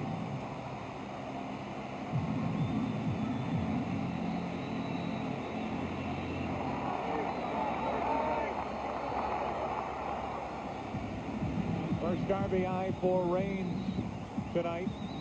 He drove home 38 during the regular season. Girardi got it started with a base hit into center. When you have runners on at second and third and nobody out, you concede the run on third. What you're trying to do is keep the guy on at second base. That's what Hershiser did by having Raines hit the ball to center field. Now Sanchez at second as Jeter takes the ball up and in. Especially with this lead. It's now a 3-run Indian lead in the 5th. Yeah, for instance, a left-handed hitter like Raines, if he pulls the ball to right field, you not only score the runner, but you get the guy at second to third with 1 out. Jeter late on that swing, 1-1. Now, Hershiser appears to be having problems with the slider the last couple innings. That was a pitch that back in the 2nd and 3rd inning he went to with regularity when he needed a strike, when he needed a swinging strike. The last 2 innings he's had a lot of problems getting it on the outside part of the plate, hanging a lot of them up high. Boy, Sandy Alomar giving those signs so low in his crouch, you could probably see those from the Yankees bench. I mean, the signs are supposed to be up in your crotch, way up against your crotch, so that the opposing teams can't pick them up from the bench. Look at that. Of course, he does have his right foot there, but you're right. I mean, catchers are trained to give the signs right against the groin area. But Sandy, those long fingers, he's closer to the ground than he is to his thighs. A ball and 2 strikes as Hershiser tries to figure out a way to get Jeter. Jeter 0 for 2. Just missed inside, 2-2. Look at the outfield hits by direction for Jeter, and another guy that likes to go the opposite way. Especially with 2 strikes, Joe. A lot of hits to right.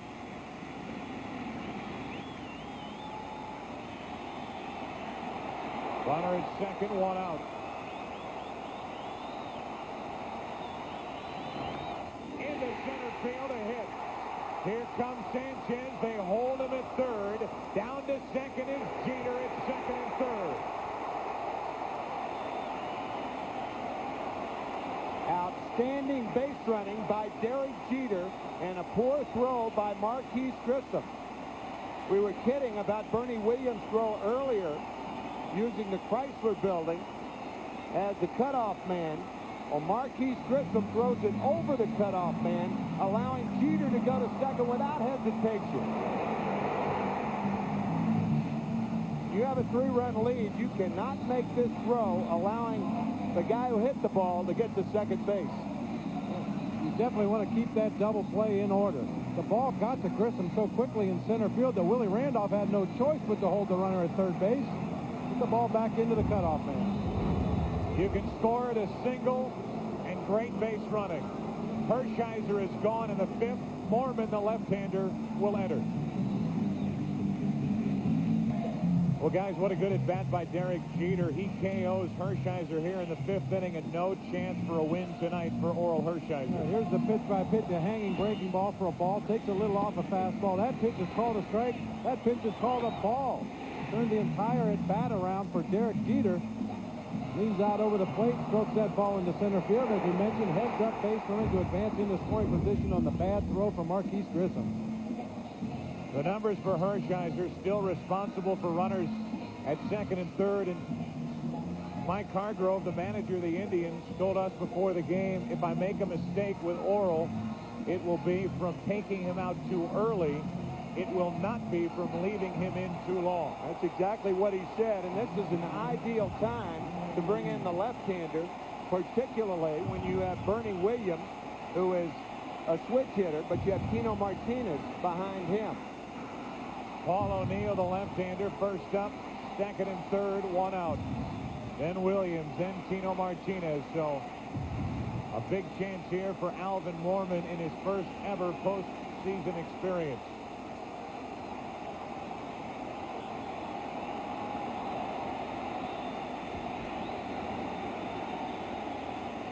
Second and third, 1 out. Blocked by Alomar.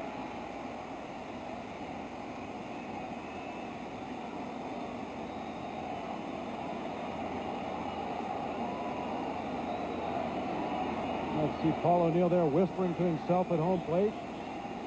He's had problems with lefties throughout his career, not so much lately, but early in his career, left-handers gave him a lot of problems.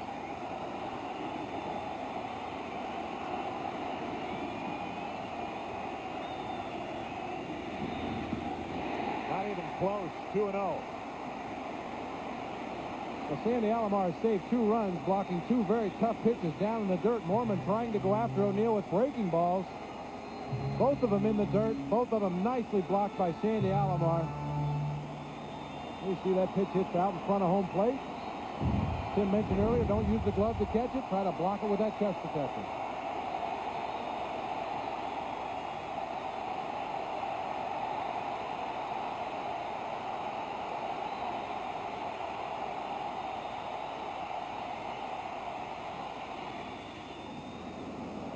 Just a little floater, and O'Neill almost came out of his high tops going after that pitch, just waiting, and it's fouled for a 2-1 count. That was a get-me-over breaking ball. This one, you're just trying to throw it for a strike, took a little bit off, ball hung up over the inside corner, and Paul was so far out in front he couldn't do anything but pull a foul.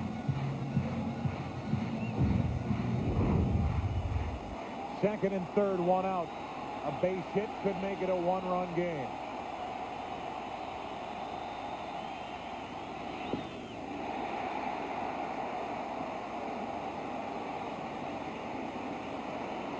Bernie Williams is next.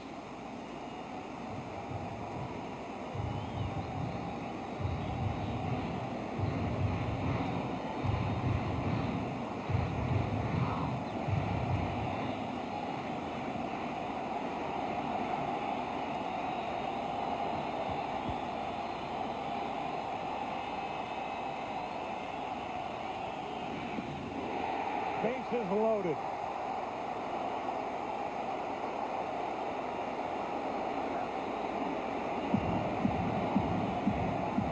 Hargrove with absolutely zero hesitation as he heads out of the Indians dugout. He pulled 39-year-old Oral Hershiser, who has been as good as any pitcher in the history of this game in the 5th inning, with a 3-run lead. Handed it to Alvin Mormon. Alvin Mormon handed a walk to Paul O'Neill. Bases loaded for New York. Well, as Yankee Stadium is starting to erupt here in the 5th inning, we remind you that tomorrow you can catch more exciting action of the Division Series when ESPN brings you Game 2 between the Astros and the Braves at 1 Eastern, 10 a.m. Pacific, and the Giants and Marlins at 4 Eastern, 5 Pacific. Then at 8 Eastern, 5 Pacific on NBC, it's Game 1 of the American League Division Series between the Orioles and the Mariners. It's all coming up tomorrow. And then remember, we are back here Thursday, 8 Eastern, 5 Pacific, live for Game 2 of this series as Eric Plunk takes over, getting ready to face Bernie Williams. Well, it was pretty apparent that Mike Hargrove did not like what he saw from Alvin Mormon. Immediately signaled to the bullpen, and Eric Plunk, the right-hander. Mormon wasn't really close. When you bring in a lefty to go through a string of left-handed batters in the order, if you don't look like you're going to be able to do it against the first one, there's no reason to leave the guy in there to face the next couple. See that Pepto-Bismol and Maalox right behind Alvin Mormon. Appearances like that will make managers go to the antacids. Bernie Williams will get his chance against former Yankee Eric Plunk. The tying runs are on. We're only in the 5th inning. And after a 5-run first and a 6-1 lead, it's starting to slip away from the Indians here in the 5th. Historically, Bernie Williams is a better hitter against left-handed pitching. That certainly adds into the mix. As a career, he has hit 53 points better against left-handers than right-handers, but this does put him on the left side. If he does hit a ground ball, a better chance to beat it out, prevent the double play. 6-3 Cleveland. Bases loaded, 1 out. Williams up now. Martinez on deck.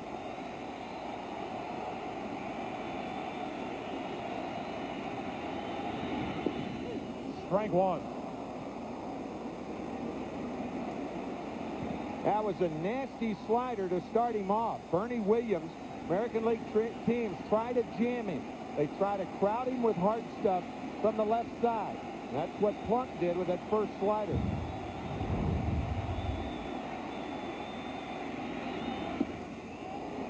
Down and in, 1 ball, 1 strike.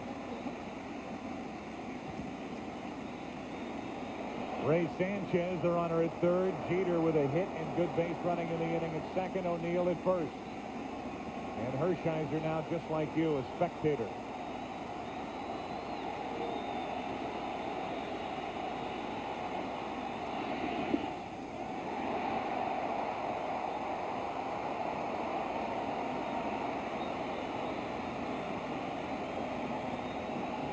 Problem with pitching guys inside. If you miss inside, that's long ball in this ballpark.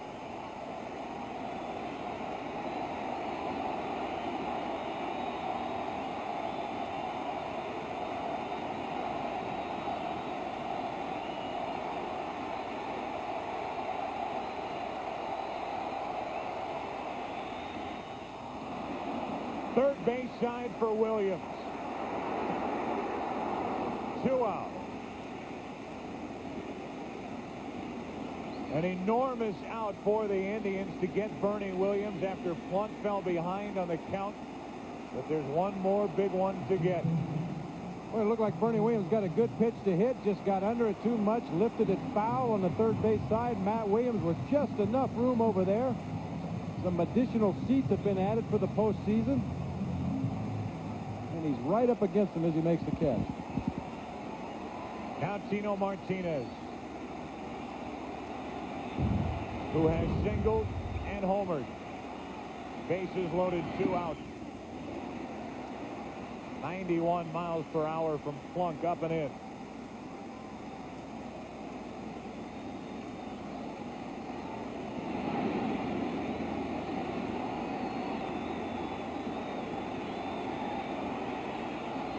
Go-ahead run at the plate for New York. 1-1.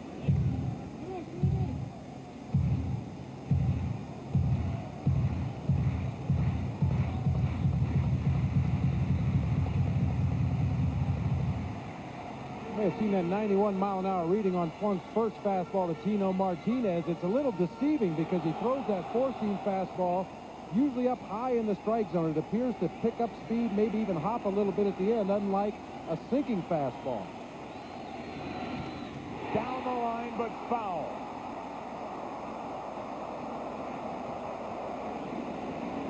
Tino Martinez looking for one speed. He got it, but yanked it foul.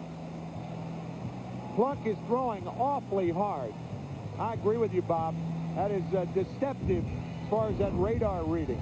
If you're a hitter up there, it looks quicker than 91 miles an hour. Martinez set up at 1-2.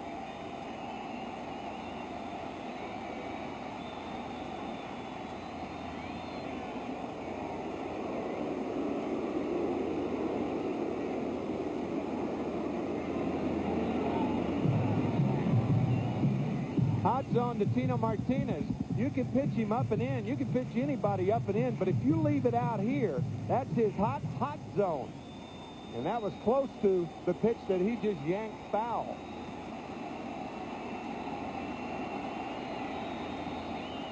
The 1-2 from Plunk.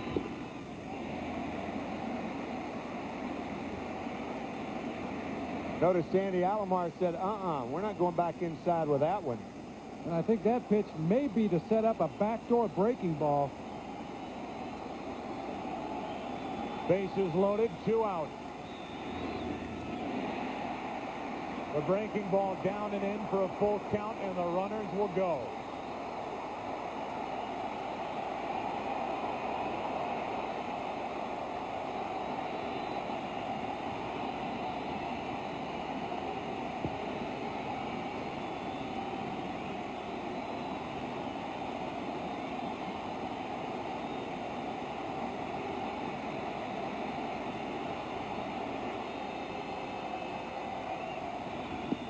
Right down the middle. Eric Plunk comes in to bail out Hershiser and the Indians in the 5th. Yankees get only 1 and trail by 3. Yankees miss a golden opportunity to break through and score some runs. They trail the Indians 6-3. A tremendous pitch by Eric Plunk. He'd been working Tino Martinez up and in with a fastball, down and in with a slider.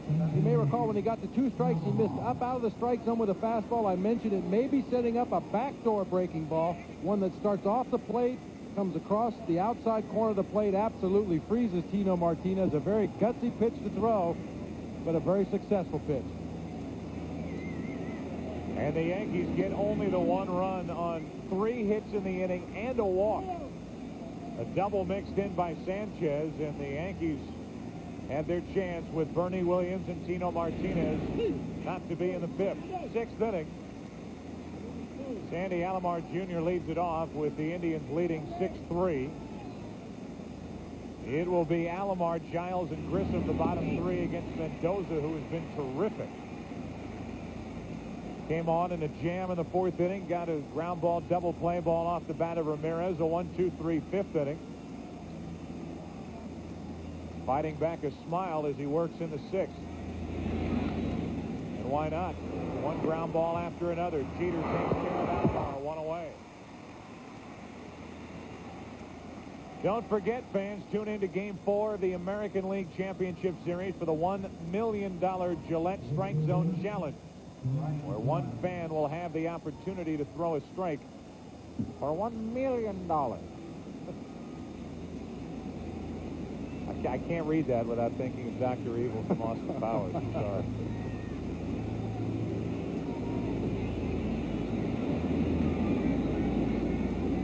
Well, that will pay you $1 million. Strike 1 from Mendoza as he works it into Brian Giles, who is 0 for 2. 268 during the regular season. 1-1. What a job by Eric Plunk. The Yankees had scored that 1 run to inch them closer. And then even another marker in that inning would have been a very big psychological boost for the Yankees. Tino Martinez takes care of Brian Giles. 2 out. Let's go back to Chip Carey in Hollywood for a Miller Lite game break. Joe, Bob, and Tim, great game down in Florida at the Fish Tank. Tie game, bottom of the 9th inning. Edgar Renteria singles home the game winner. Charles Johnson tallies the game-winning run. The Marlins win it 2-1. They lead that series 1-0. Back to you in New York. All right, Chip, thanks. Here at 6-3 Cleveland. Mendoza trying to go through the first 2 2/3, the perfect route, facing Grissom and getting ahead with strike 1. Up the middle, Jeter times it to his left. Takes care of Grissom, and the Indians are gone in the 6th inning. It will be Curtis, Boggs, Girardi. 6, 7, and 8 for the Yankees, down by 3. Ty Cobb will lead it off in the bottom of the 6th inning. Cleveland out in front by 3. This copyrighted telecast presented by authority of the Commissioner of Baseball and may not be reproduced or retransmitted in any form, and the accounts and descriptions of this game may not be disseminated without express written consent. I'm just kidding. It's Chad Curtis. He's walked, he's singled, he's made Bip Roberts and Omar Vizquel very, very angry. Strike 1 on a breaking ball from Eric Plunk. What a job Plunk did coming in with the bases loaded, getting Bernie Williams on a pop-up, striking out Tino Martinez, looking to end that 5th inning.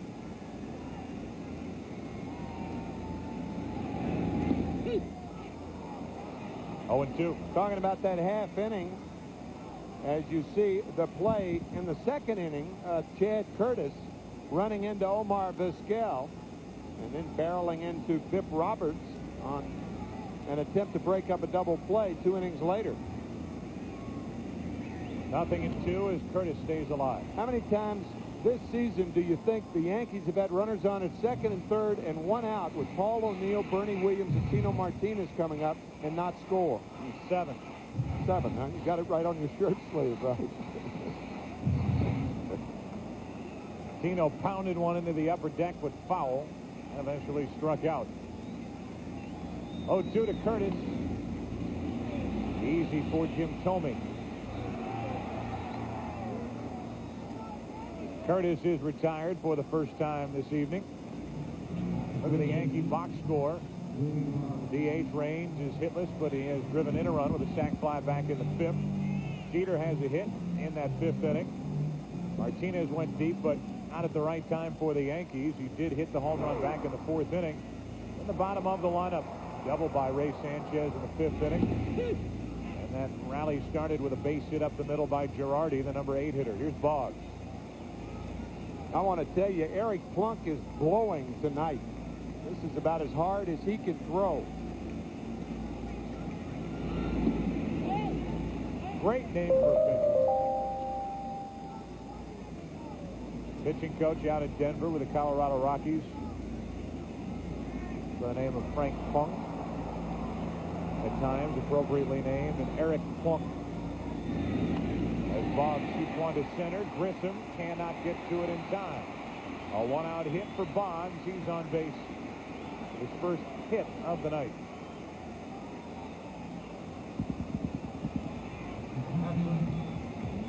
Plunk has come a long way in his career. Of course, he pitched here for the Yankees for 3 seasons, but early in his career with the Oakland Athletics, he was just as likely to walk a batter an inning as strike out a batter an inning. Very erratic, not only with the fastball, didn't really have a breaking ball he could throw over the plate, but he's proved in a very short period of time tonight that he's got command of that breaking ball. He's mixed in a couple of changeups as well as that high 4-seam fastball. Here's Girardi. Williams, the only play at first. 2 outs. Told you about the games coming up tomorrow on other networks. We'll remind you that Thursday we're right back here for Game 2 of the American League Division Series. Jared Wright, hard-throwing young right-hander. The rookie goes to the mound for the Indians to take on Andy Pettit and the Yankees. Catch all the action beginning live at 8 Eastern, 5 Pacific, Thursday night on Fox. Andy Pettit had another strong year. Pettit an 18-game winner. Jared Wright called up, won 8 games for the Indians. Talk about a devastating injury to the Cleveland Indians when John Smiley went down with a broken arm. Oh, yeah. How long had they been trying to get a left-hander in that rotation with experience, quality left-hander? They finally got him. Then he gets hurt toward the end of the season. This is down the right field line and fair. An RBI single for Sanchez. Bonds scores, and all of a sudden it's just a 2-run game. Ray Sanchez, the number 9 hitter, is 2 out of 3. A double to left his last time up, and a fastball off the end of the bat, curling toward the line. Ramirez can't get to it. And Sanchez with another hit. Ramirez with a strong throwing arm. Fortunately for the Indians, that ball caroming right back to Ramirez, and he's able to hold Sanchez to first base. Really good play by Ramirez. Yeah. That ball likely a double, but it's just a single. And here's Tim Raines. Ball 1 on Tim, who hit a sac fly to center his last time up. He's 0 for 2. He is the tying run at the plate.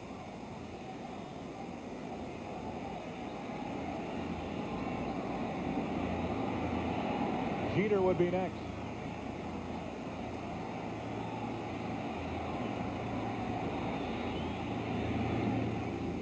One and one. Sanchez, although he is a middle infielder, and normally you think of those guys as being quick on the bases, Sanchez is a good base runner, but not a good base stealer. 0 for 4 this year with the Yankees. Stole very few bases in his time with the Chicago Cubs as well. It's kind of the story of the Yankees as a team. They're a good base running team, but they're not a fast base running team.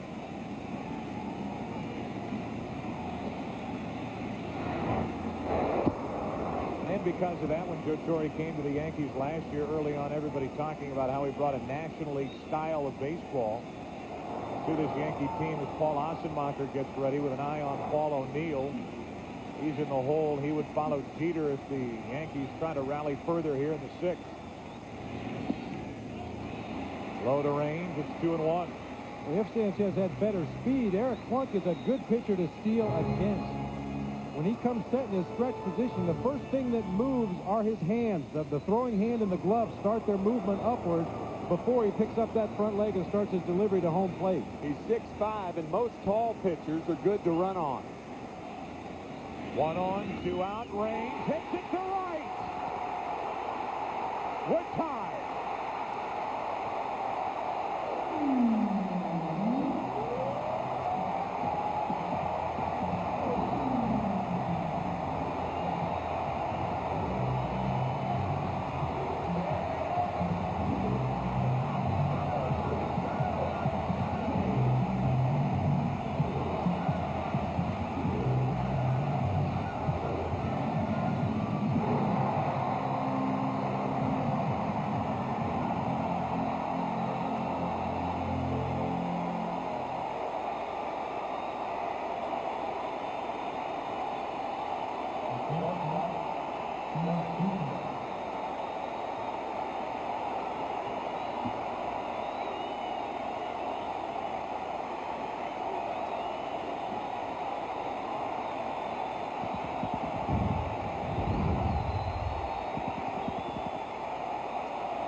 Strike 1 on Jeter. First career postseason home run. How did that feel to a guy that first came up with the Expos in 1979? Joe Torre again with that great instinct. Putting this lineup together. That's foul and strike 2 last year. He sat Tino Martinez while he was struggling, and Cecil Fielder was such a big part of their World Series win. He pulled the right string there. Goes with a hot hand range here in Game 1 as the DH. We've got to have his bat in the lineup. He ties the game with a 2-out, 2-run homer.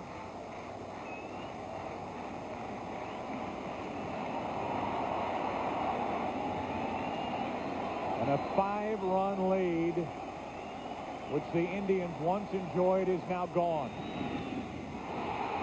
Jeter into left field. Giles back at the wall. Yankees lead.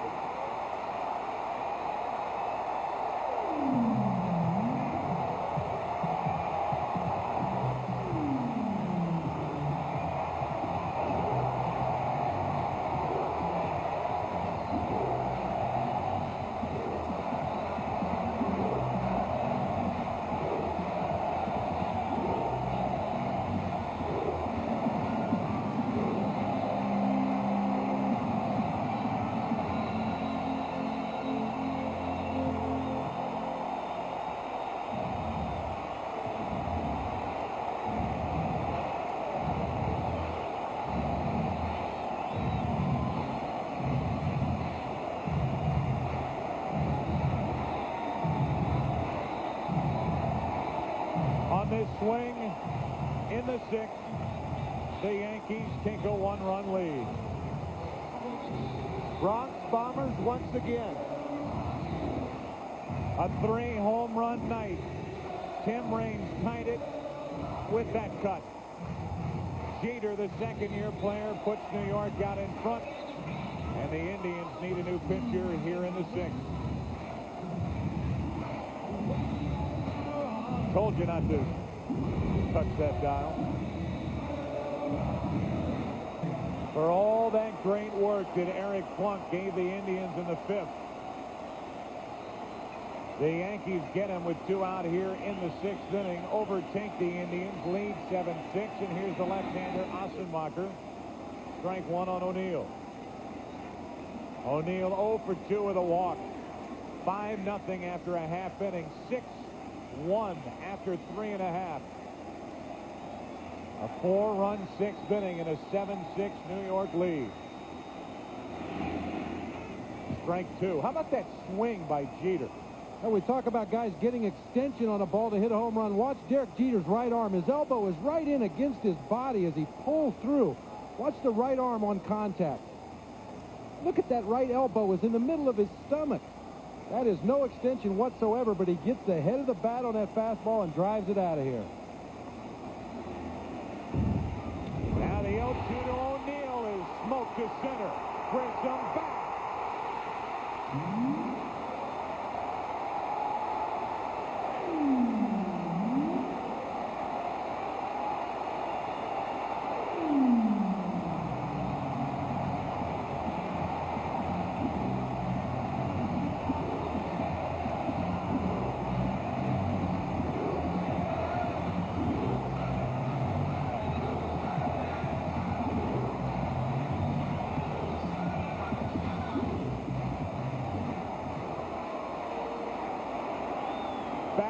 to back.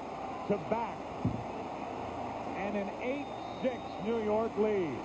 Fastball out over the plate to Paul O'Neill. I think one thing to keep in mind in this inning was the 2-out opposite field base hit by Ray Sanchez, driving in the 4th run of the ball game, allowing Raines to tie it, Jeter to put him ahead, O'Neill to put him 2 runs ahead. That was a huge hit by Ray Sanchez. If you don't get the bloop, you don't get the blast.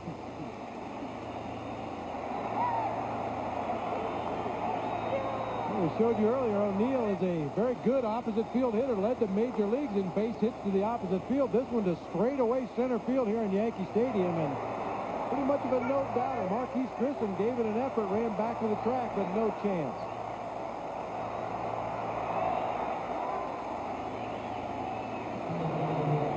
The Indians just stunned over on their dugout bench, posting with Hershiser on the mound. And a complete collapse here in the 6th inning. Williams is hit on the back foot by the pitch, and he goes down to first. Well, that would get a reaction from the fans, but that was actually a breaking ball that got away from Paul Ossenmacher and hit Bernie Williams in the back foot. Right. That was a slider. Bernie couldn't get out of the way of it.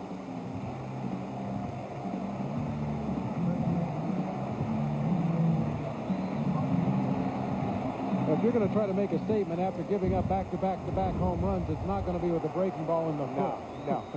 Nope. The 9th man to bat in the inning is Tino Martinez.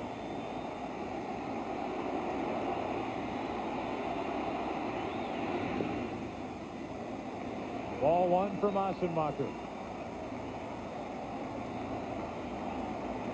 One time he was retired was by Plunk with the bases loaded, struck out looking on a 3-2 pitch.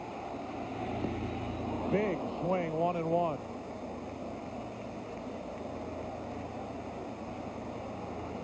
You can see Sandy Alomar cringe there after that foul ball hit him in the mitt. I know Joe Girardi was injured on a pitch that was not swung at. He just caught it wrong in the glove. This is how you get injured in those fingers. You can see that ball hitting well up in the fingertips of that catcher's mitt, probably bent those fingers back a little bit. That catcher's mitt and the wrist is not meant to move in that direction.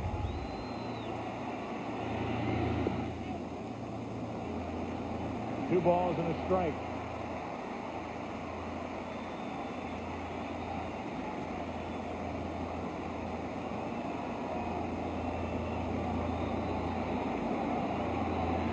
Winners laugh and tell jokes. Off the end of the bat, down the left field line for Brian Giles. And the Indians have to be wondering what hit them here in the 6th inning. 5 runs, 3 home runs. Back for the 7th after this from your local Fox station.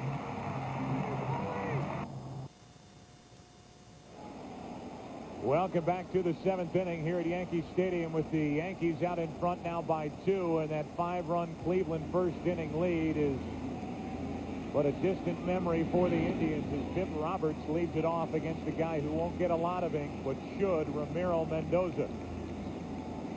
He kept his teammates in this game, and his teammates have rewarded him.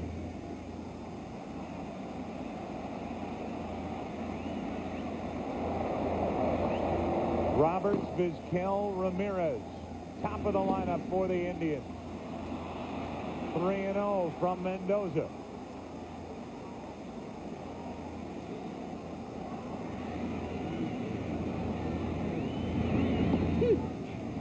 Three and 1.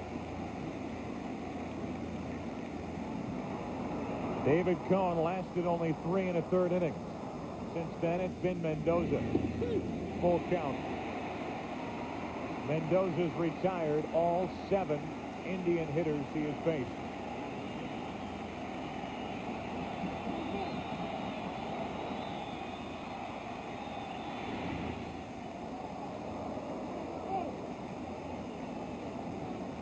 Roberts trying to reach base for the 3rd time.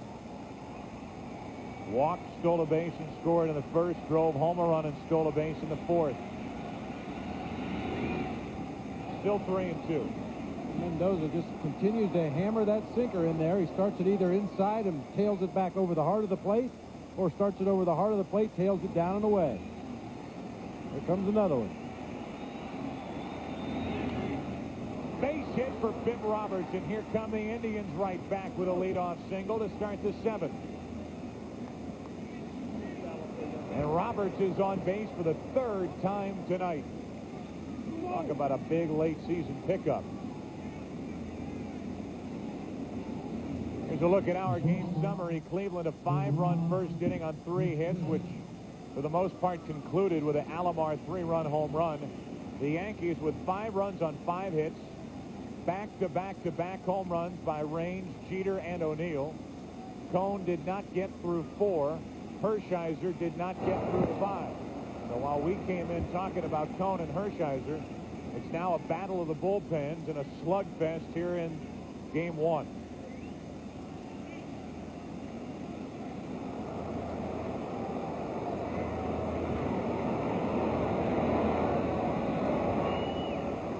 Tying run at the plate for the Indians as Vizquel takes low. Ball 1. Bip Roberts already with 2 stolen bases, and a guy like Mendoza easier to run on than most pitchers, because in order to be effective, he's got to keep the ball down, and those are the toughest balls for catchers to handle when guys run. Heavy sinkers.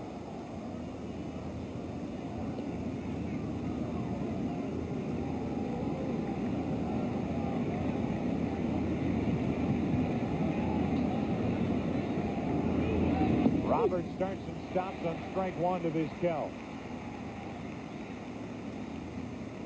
Omar tonight has dropped down a sacrifice bunt, singled and walked. Top 2 in this lineup. They have been a handful for the Yankees tonight.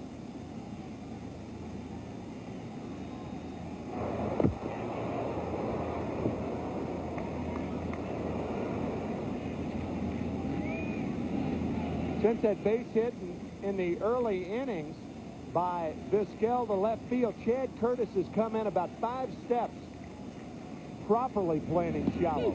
Over the outside corner for strike 2. A lot of times you do that with the pitcher, too. A guy like Mendoza, he's tough to lift. He's tough to hit with any authority the other way. Guys like that, you do play more shallow.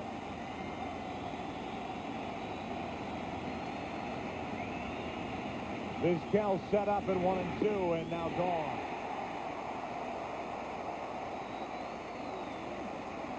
He finished him off with that good changeup that Joe Torre told us Mendoza had. First pitch misses low, sinker, another sinker, another sinker, and the changeup gets it. Well, the whole key to selling that changeup is to throw it the same way you do your fastballs. Rely on the grip of the ball to take enough speed off to fool that hitter and fool him with that arm speed.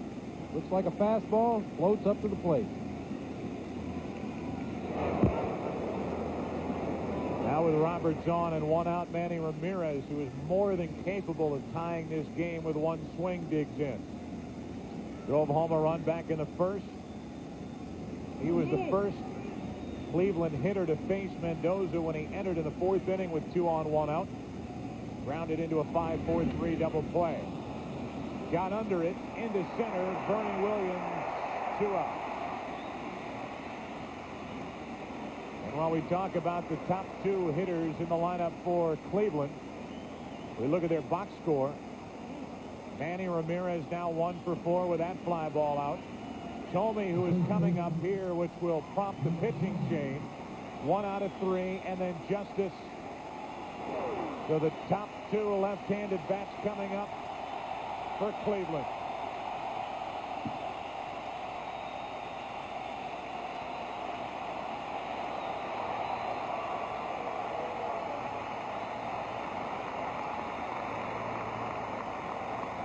Well, can you say enough? Can you say enough about the job Ramiro Mendoza did here in Game 1? 3 1/3 innings, no runs, 1 hit. And he has added new meaning to the Mendoza line. That line is the line that has kept the Yankees in this game to the point where their offense exploded in the 6th inning. A 5-run 6th inning, and Mendoza's now the pitcher of record for the Yankees as he hands it over to another big part of the Yankees' success this year, Mike Stanton. There's so many times those middle relievers, they get nothing other than innings pitched. They very rarely get a decision. They don't get a save. Roberts was almost caught. He was frozen and just got back ahead of the tag of Martinez. He actually wasn't really fooled. He was going back all the way, but Stanton has a very quick move to first base. A lot of left-handers will give you that high leg kick and hang in the air and try to make the runner commit. Mike Stanton, a very quick step move to first base. Thome hit 40 in the regular season, but a weak ground ball to the left side. Boggs tried to flip it, thought better of it, took too much time, and Thome is on at first. It's 2 on, 2 out, and the Indians have life in the 7th. I'm not sure if Wade Boggs had come up throwing that he would have had Jim Thome at first base. But by taking that little fake shovel towards second base, give Bip Roberts credit for hurrying to second. Once Wade made that move, no chance to get Thome. Yeah, Boggs was fooled a little bit by that ball. It appeared to hit something in that right-handed batter's box and kicked towards the middle of the infield. Boggs appeared to hold position initially and then broke to his left. Really got caught out there in no man's land. It's an infield single for Thome. It's the start of a rally, the Indians hope, as they bring David Justice to the plate. Justice 1 out of 3 with a double. Facing the lefty Stanton, and Girardi just saved a wild pitch. That was a terrific play by Joe Girardi, the catcher. Every catcher has to go that far to his right. He's sitting outside, has to backhand it. That's one of those 89-mile-an-hour sinkers that just tears the hand up. Fine play by Girardi. 2-0. You never anticipate a guy throwing his fastball that far away from the target. It happens occasionally with a breaking ball or a split finger, but on a fastball, a major league pitcher is usually going to be somewhere around the target. You miss completely across home plate. 2 on, 2 out for Cleveland. Now 3-0 on David Justice. John Hart, the general manager of the Indians, helped steer this Cleveland club to 3 straight Central Division titles in the American League. Seen his team give up a 5-run lead, but hoping for something here in the 7th. 2 on, 2 out, and a strike to make it 3-1.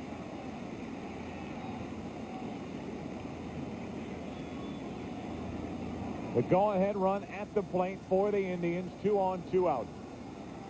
7th inning, 8-6 New York.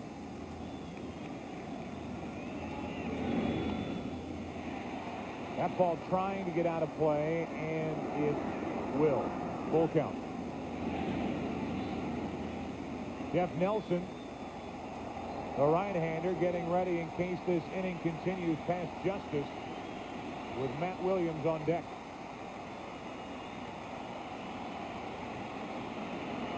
Roberts and Thome, each with singles here in the 7th. They will go on the 3-2 pitch to Justice.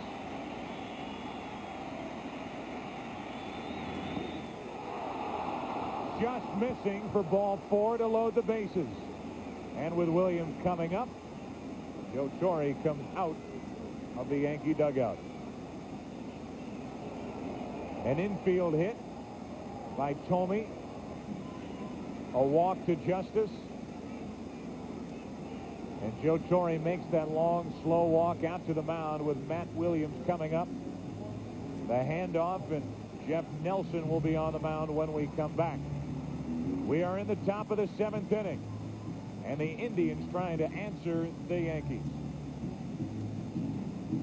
The Yankees trying to hang on to an 8-6 lead. The reason they are out in front in the 6th inning for the first time in postseason history, back-to-back-to-back home runs. The 4th time, 3 home runs in 1 inning, and the last time the Yankees did it last year.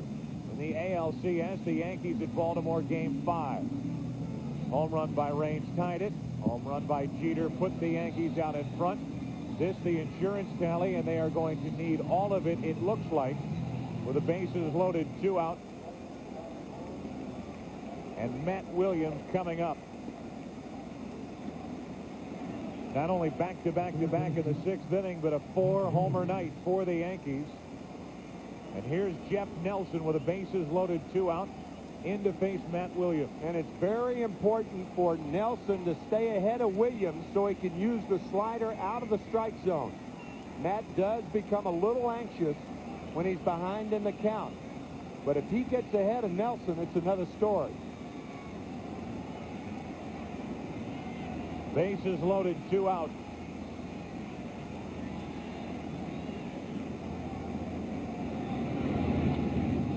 Into right field for O'Neill. Well hit at the track at the wall to end the inning. 300+ feet away, and Nelson comes in, throws 1 pitch. And the Indians leave the bases loaded. It's time to stretch. Yankees lead by a couple. Bottom of the 7th inning, they bat. I said going to break. It's time to stretch. Who am I kidding? These people haven't sat down for about an hour and a half. The most important thing when you come to a Yankee game is to wear comfortable shoes, because you're going to spend most of the game on your feet. It's a similar game, as a matter of fact, as the last game of the World Series, the last postseason game that we were, when we were here. You mentioned Wade Boggs riding that horse. Yankees clinching it here against Atlanta. No less excitement here tonight. Booth starts to shake, and I'm here to tell you, I don't know how to fly one of these things. So we go along. This Yankee Stadium crowd, they were charged up before the game got underway during the introductions. This is the division series. The Indians jumped out to that 5-0 first inning lead, and then 6-1 after 3½.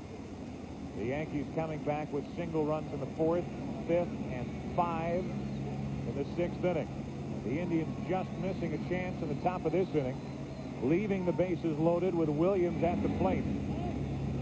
Ball and 2 strikes on Chad Curtis. Appeared to me that Matt just got it off the end of the bat a little bit. That slider biting away. He hit it away, just missing a grand slam home run. Mike Jackson getting ready for the Indians in their bullpen.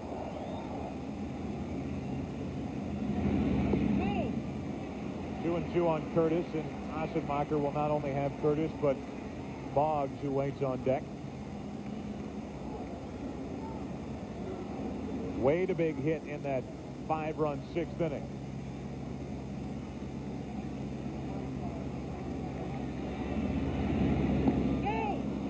Curtis checked his swing, and the count is full. Assenmacher's best pitch, as you may have gathered by now, is this big sweeping breaking ball. He'll throw it at a variety of different speeds. He throws a little harder, it breaks a little less. When he takes some off, it breaks a large distance. Curtis able to check his swing that time. Very tough pitch to lay off of. From 0-2 to 3-2. Chad Curtis got an awful big night for the Yankees. A leadoff walk. Talked about Matt Williams and that swing and the first pitch that he saw from Nelson. He just missed it. Now you can see that flat slider breaking out over the outside corner of the plate, and I think you're right, Tim. He just did hit it off the end of the bat enough that didn't get the kind of carry necessary to get it out of here to right field, but he does run Paul O'Neill right into the wall. But he had a chance. The short porch here at Yankee Stadium, 314 down that right field line. Anything in the air has got a chance. Wade Boggs bunting. Foul for strike 1. Talk about the end of the bat. That slider is going away. The fat part of the bat about 4 or 5 inches down. And as you can see right there, that's the end of the bat type of swing that we were talking about. Matt Williams, a very strong hitter, and even when he doesn't hit it on the sweet spot, he can still hit it out, and almost did against the Yankees then.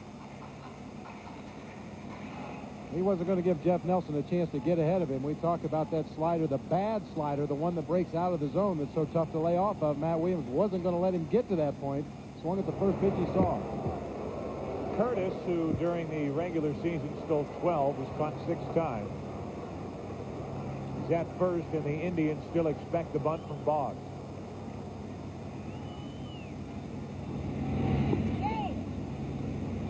Ball and a strike. In his days in the National League, teams would not waste a sacrifice bunt against Paul Ossenmacher. He had a dreadful move to first base and a very slow delivery to home plate. He's quickened his delivery to home plate considerably. Much tougher to run against now. And evidently tough to bunt, at least for Boggs. I don't think Wade looked too comfortable trying to bunt that pitch up and in, 1-2.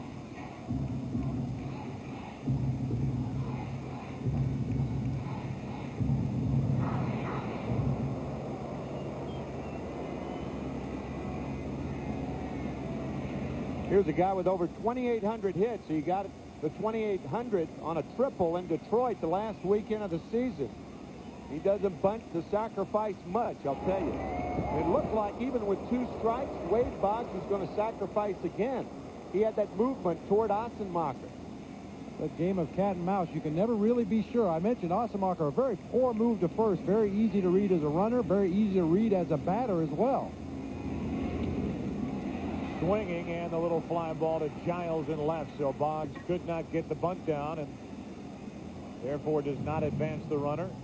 Curtis still at first with 1 out for Girardi and Sanchez. Are you telling me you have a live extraterrestrial running loose? A millennium. It all starts Friday at 8, 7 Central. Paul Ossenmacher with the visitor. That visitor is Mike Hargrove, and Ossenmacher will visit the shower. With Girardi and Sanchez, a couple of right-handed hitters coming up. We saw Mike Jackson earlier getting loose. Ossenmacher will exit, and it will be Mike Jackson out of the bullpen for the Cleveland Indians. These fans here at Yankee Stadium were dancing and singing and having fun earlier. But here in the bottom of the 7th inning, they lead by 2. Bottom of the 7th inning here at Yankee Stadium. Yankees out in front by 2. Playing Super Freak on the PA system here at the stadium, so a perfect time for our Goodyear blimp. Our thanks to the many spectacular overhead shots to Captain Maloney and the crew. The Goodyear blimp Stars and Stripes, based out of Pompano Beach, Florida. 1 on, 1 out. Jackson brings that nasty stuff in from the Cleveland bullpen and misses inside with ball 1. Mike Jackson's been one of the best setup men in baseball for years. There's a couple different fastballs, a four-seamer that will ride up high, a sinker that will tail back into a right-hander, but his best pitch is that devastating slider. Girardi, ground ball to the Bipper. Oh, little flip, a bare hand, as good as you'll see. Viv Roberts from the glove to Omar Vizquel with the bare hand, and then the pickup by Thome at the other end. With Chad Curtis bearing down. Watch him get down. We said it would happen. He tried to do it then. The double play, we're through 7 here at Yankee Stadium. Remember back in the 2nd inning when Chad Curtis ran into Omar Vizquel, standing up right there. No interference was called. Payback time. Bare hand, he just misses him. And had Bip Roberts given him a better toss, I think the throw, Vizquel's throw that is, would have been centered more. Curtis coming in high again. And I'll say this for Curtis, he wasn't scared. I mean, he went in standing up again to try to break up the double play. And if Vizquel drilled him, he drilled him. Yep. I think Omar really conscious of that. As a matter of fact, so conscious his throw to first base was low to Tino Martinez. How many times do you get an opportunity 3 times in a ball game to break up a double play? Yeah. Tells you how busy Chad Curtis has been in this game tonight. Charlie Hayes is now busy. He takes over at third base for Wade Boggs. Defensive replacement as we get into the 8th inning. Yankees out in front of Cleveland, 8-6. Sandy Alomar Jr. on 0-2. Through the hole and into left, and Alomar is on for the 2nd time tonight with a leadoff hit. A Miller Lite game break. Back to Chip Carey in Hollywood. All right, Joe, Tim, and Bob, great game at Yankee Stadium. Great game in Atlanta earlier today. key play, top of the 8th, tying run aboard, and guess what? Greg Maddux gets out of trouble. 9 innings, 7 hits, only 1 run. Braves win Game 1. Big key in the division series, the team that wins Game 1 has won 6 of the 8 series all time. That is an important note as we go along here at Yankee Stadium. Mariano Rivera getting ready in the Yankee bullpen. Tying run at the plate, it's Giles. 8-6 Yankees, 8th inning, and ball 1 to Bryan, who is 0 for 3. But he hit 17 home runs during the regular season.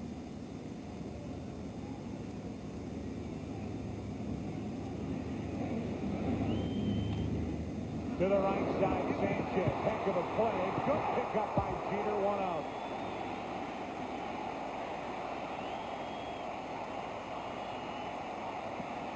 Well, we mentioned earlier Sanchez with a strong throwing arm for a second baseman, and he showed it right here, even though he was off balance. Going to his left to make the play. Second baseman knows where that runner is going from first to second. He realizes he's got time. The underhanded throw to Jeter. Great pickup by the shortstop. No chance for 2. Great play to get the lead man. Tell you, Bob, the way I saw that, that was a good play on a bad play. I think Sanchez has got to go to first base and get the sure out. Taking a chance like that, if Jeter bobbles the ball, it looks awfully foolish on Sanchez's part. But it was a brilliant play by both Ray, but as good a play at least by Jeter. The 2 middle infielders here tonight on each side. Roberts and Vizquel for Cleveland. Jeter and Sanchez for the Yankees. As involved in this game as any tandem. Jeter hit the go-ahead home run in the 6th inning. Sanchez hit the double to extend the inning, and this foul ball off the bat of Grissom takes the glove, I should say the mask, off the face of Girardi. Bring back some nice memories, Bob. Oh, they aren't nice memories. They're definitely memories, but they're not nice. Everybody thinks when the ball hits the mask on a foul tip that it doesn't hurt. Well, it does. Spins a cap around. Spins your eyeballs around sometimes, too. 1 on, 1 out. And a little pop-up to the right side. Chris is now 1 out of 4.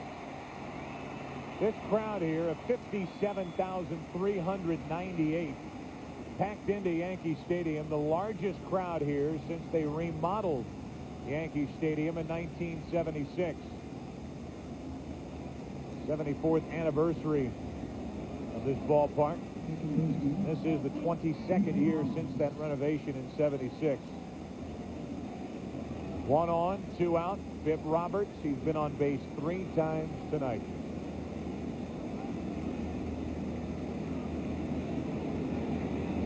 Two out of 3 plus a walk. A couple of stolen bases and ball 1 from Nelson.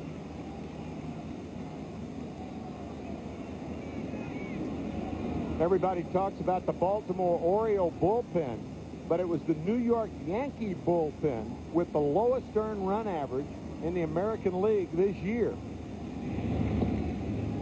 Not only 3.22 for the season, Tim, but since July 1st, 2.65.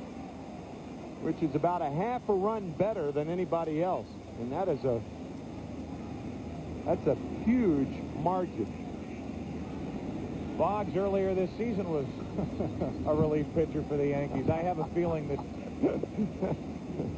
not many remember that, but Boggs showing the world his knuckleball. And actually pitched rather well.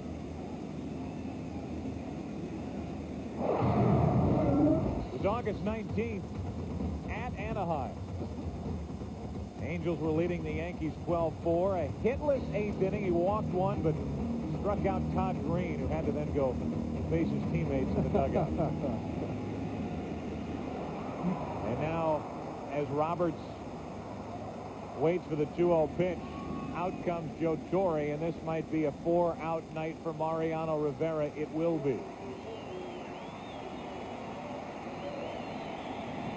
Jeff Nelson got out of that bases-loaded 2-out jam in the 7th. Leaves with 1 on, 2 out here in the 8th. And Mariano Rivera will enter here in inning number 8. Well, it is a long time ago that we were setting up the pitching matchup for this game. Hershiser and Cone, they are both long gone. The numbers for Cone still out on the dugout bench watching here in the 8th. And it looked like he went in and put John Wetland's old hat on. Look at all those sweat stains on his cap. Looked like John Wetland may have bequeathed his cap to David Cone. That thing was just rank by the end of the season last year. Man, I'm telling you. Well, that one's going on it for David. Here's Mariano Rivera. 43 saves, second most not only in the American League but in the major leagues for Rivera. Second to Randy Myers of the Orioles. 1 on, 2 out, 2-0 the count, 3-0.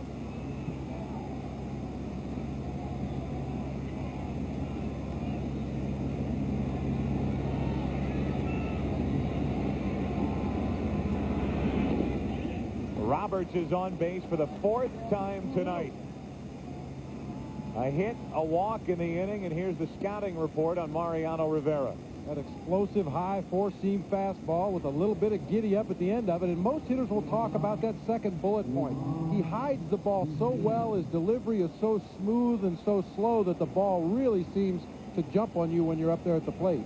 And the key to getting to him is make him get the ball down. It was tough for him to come into that situation because the diminutive Roberts has a small strike zone, and he has a tough time getting the ball down to the first hitter normally. Gets that down to Vizquel for strike one, 95 miles per hour.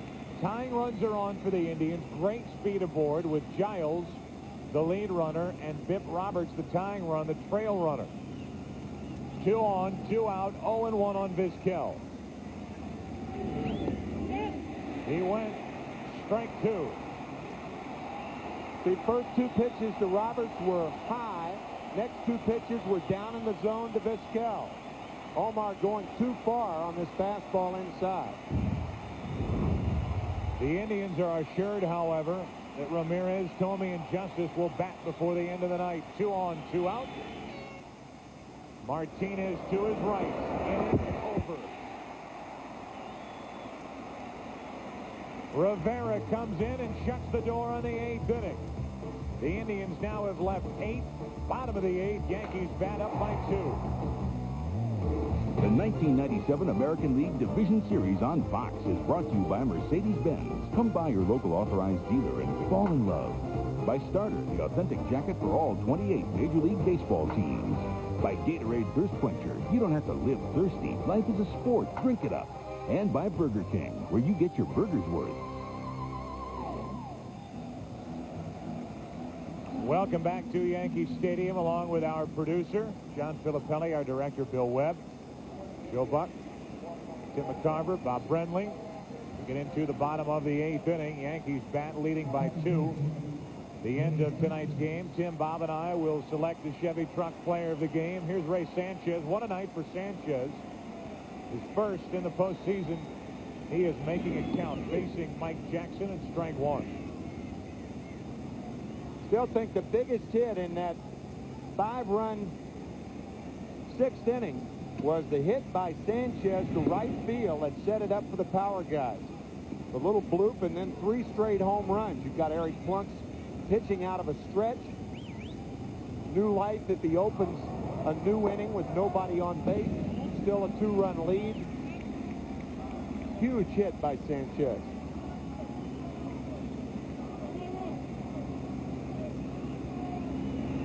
Two balls and a strike on Ray. High for 3-1 from Mike Jackson, who earlier in the year when Mesa was struggling was the closer for the Indians.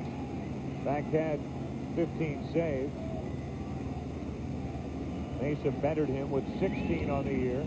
Full count on Sanchez. Bob and I were talking about it between innings.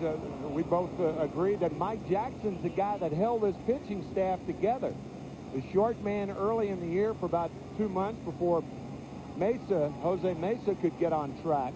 Now Mesa is on track, but Mike Jackson really held that bullpen together, and a case could be made that he's one of the big reasons the Indians are in postseason play.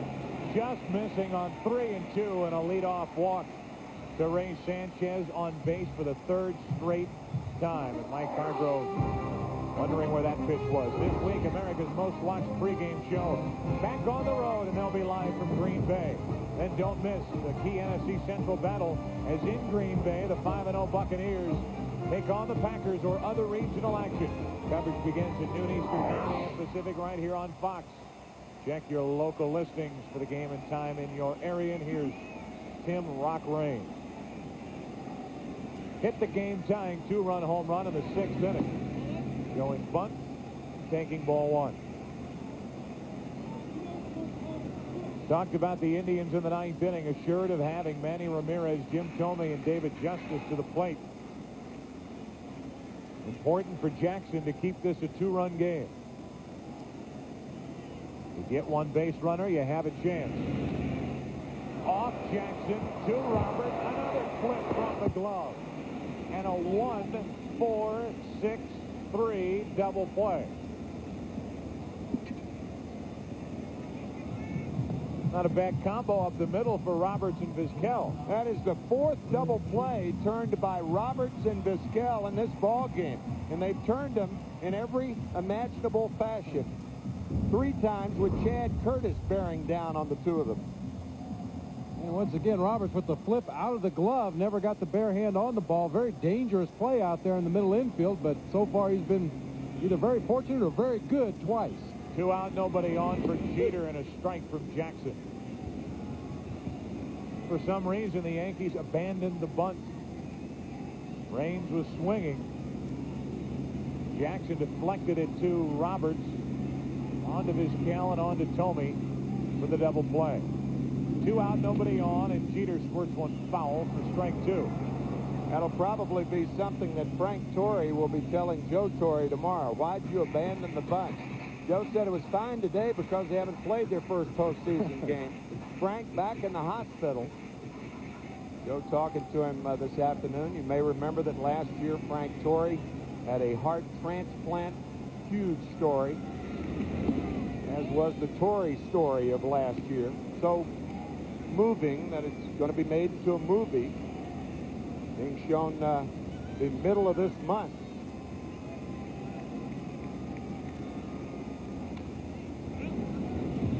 Still 1-2. Well, Frank Torre is thinking ahead to Thursday night's Game 2 matchup. Frank, here you go. On your left, Jarrett Wright, 21-year-old right-hander, hard-throwing right-hander. And on your right, 18-game winner, left-hander Andy Pettitte. And we have that game for you on Thursday night, 8 Eastern, 5 Pacific on Fox. And look, the veteran Pettitte is not charting the pitches while the rookie Wright is. Second-year player Derek Jeter strikes out, and we are through 8 innings here in Game 1. The big guys coming up for the Indians in the 9th inning. Rivera back to work. It's a 2-run Yankee lead. We have played 8. The Indians come to the plate here in the 9th inning with Ramirez, Thome, Justice, due up. 8-6 Yankees. And Ramirez first in to face Mariano Rivera. He closed out the 8th. And he starts the 9th with strike 1. 95 miles per hour.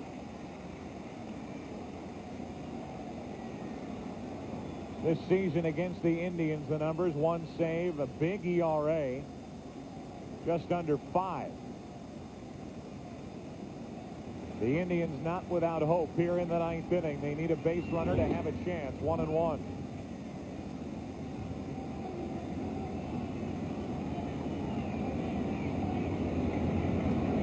We came in talking about David Cohn and Oral Hershiser. We'll go out talking about the 2 offenses and the 2 bullpens.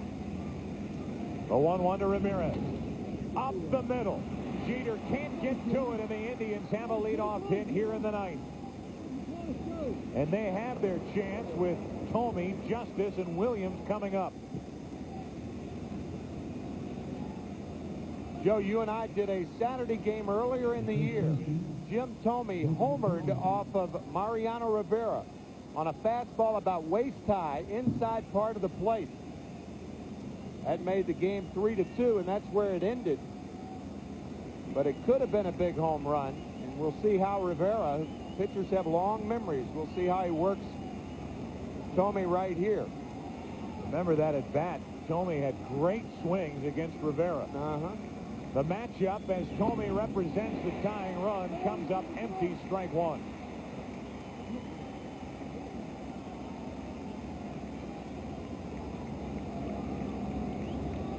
Ramirez has given the Indians a chance here in the ninth inning. I'm a little surprised Tino Martinez is holding Ramirez on. He's going nowhere. Pull hitter Tomey up there. I think you ought to play behind him here. Broken bat flare. Caught by Jeter, one away.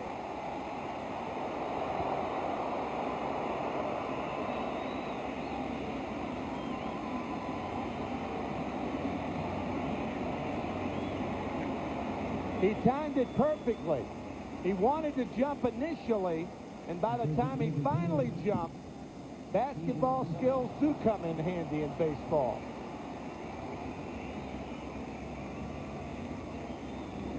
You talk about getting up. I'm telling you. Terrific high school basketball player in Kalamazoo, Michigan. His first rebound of the night. Took a hit away from Tomey, and now David Justice represents the tying run at the plate. And they play behind the runner Ramirez at first. That was plain and simple an oversight with Tomey up there, because you're going to do it more with Tomey up there than you would with David Justice up there. Tino Martinez behind Ramirez right now. Trailing after 8, the Indians only 1 win, 64 losses. That win was against the Yankees in September.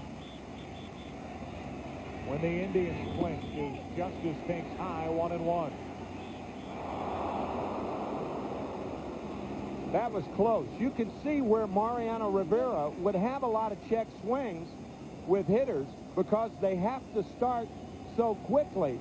You don't have much time, but it looked like David held up. Good call by third base umpire Dale Scott. 1-1 to Justice, strike 2. That was off his front foot, a foul ball. And it's a 1-2 count. How about Joe Girardi doing the limbo over the swing, or under the swing, of David Justice? David hits the ball off his foot. Now watch Girardi going down towards first, and then back up with a bat, and he almost plucked him with the coconut. We get a look at this.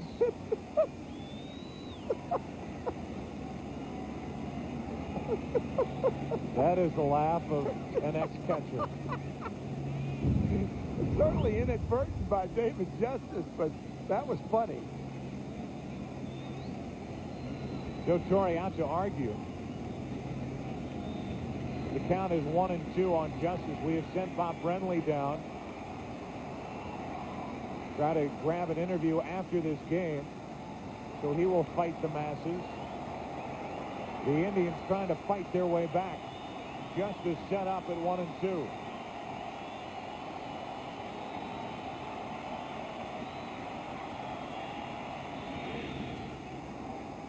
Another check of the swing, and the 2-2 count now. You see how fast, though, David Justice has to make up his mind. A guy like Rivera gets you to jump at him. It's one of the worst things you can do at a hitter, but you got to turn it up and start early against the guy who throws that hard. 2-2 to Justice. Do it again toward the end of the year, while David Cohn was going through all he went through with a tendonitis. Mariano Rivera said he was having a tough time loosening up, a difficulty with that throwing shoulder, but said once he finally got loose, it was no problem. And the way he's throwing the ball, it's obvious that it isn't. And he was rested properly by Joe Torre. Indians need some thunder from Justice. They check. He did not go, and it's a full count. David Justice was at the mercy of Dale Scott, and he lives to see another pitch. Here it is again. Holds up in time. He has had 3 check swings in this at bat, and each time he is held up.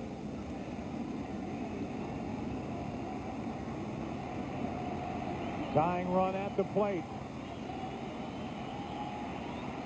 3-2 to Justice. Another one for Jeter, but little easier this time for the second out. And it's smack up to Matt Williams. That just gives you an idea of how hard and heavy that high fastball is for Mariano Rivera. Most guys who throw a high fastball, it's light. It's that cross seamer. He jams Tomey. He jams Justice.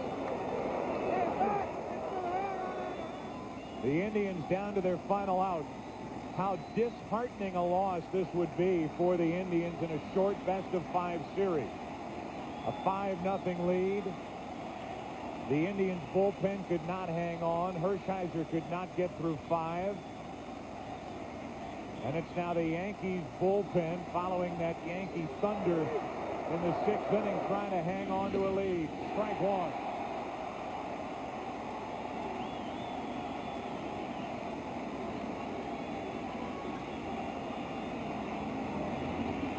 Mariano Rivera shooting for his first postseason save. Of course, last year, that tandem of Rivera and Wetland, it was Wetland the World Series MVP. Strike two.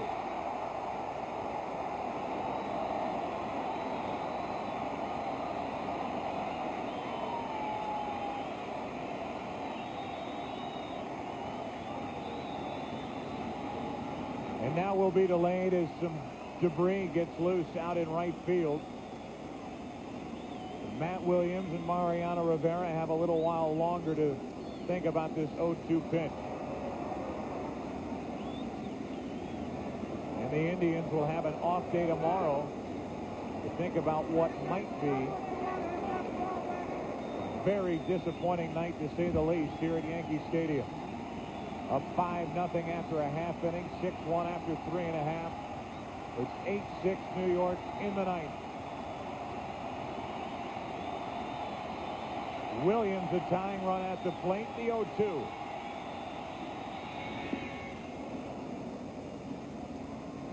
Three high fastballs from Rivera to Matt Williams. I think Matt may see some more, too.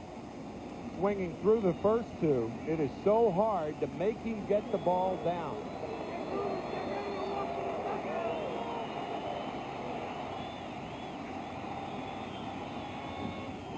Game over.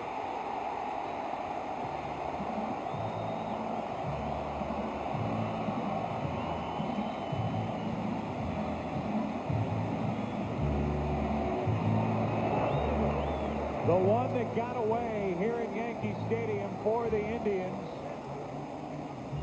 And the New York Yankees come roaring back down by 5 early to win it 8-6. Dead red high again, and Williams with a check swing to end it. Game 1 belongs to the world champions in this best-of-5 series. Game 2 is Thursday night here at Yankee Stadium. Joe Torre stomps off the field, the victorious manager here tonight. And our Chevy Truck player of the game, right-handed reliever Ramiro Mendoza. We came in talking about Cone and Hershiser. It's Mendoza, 3 1/3 shutout innings. He gets the win.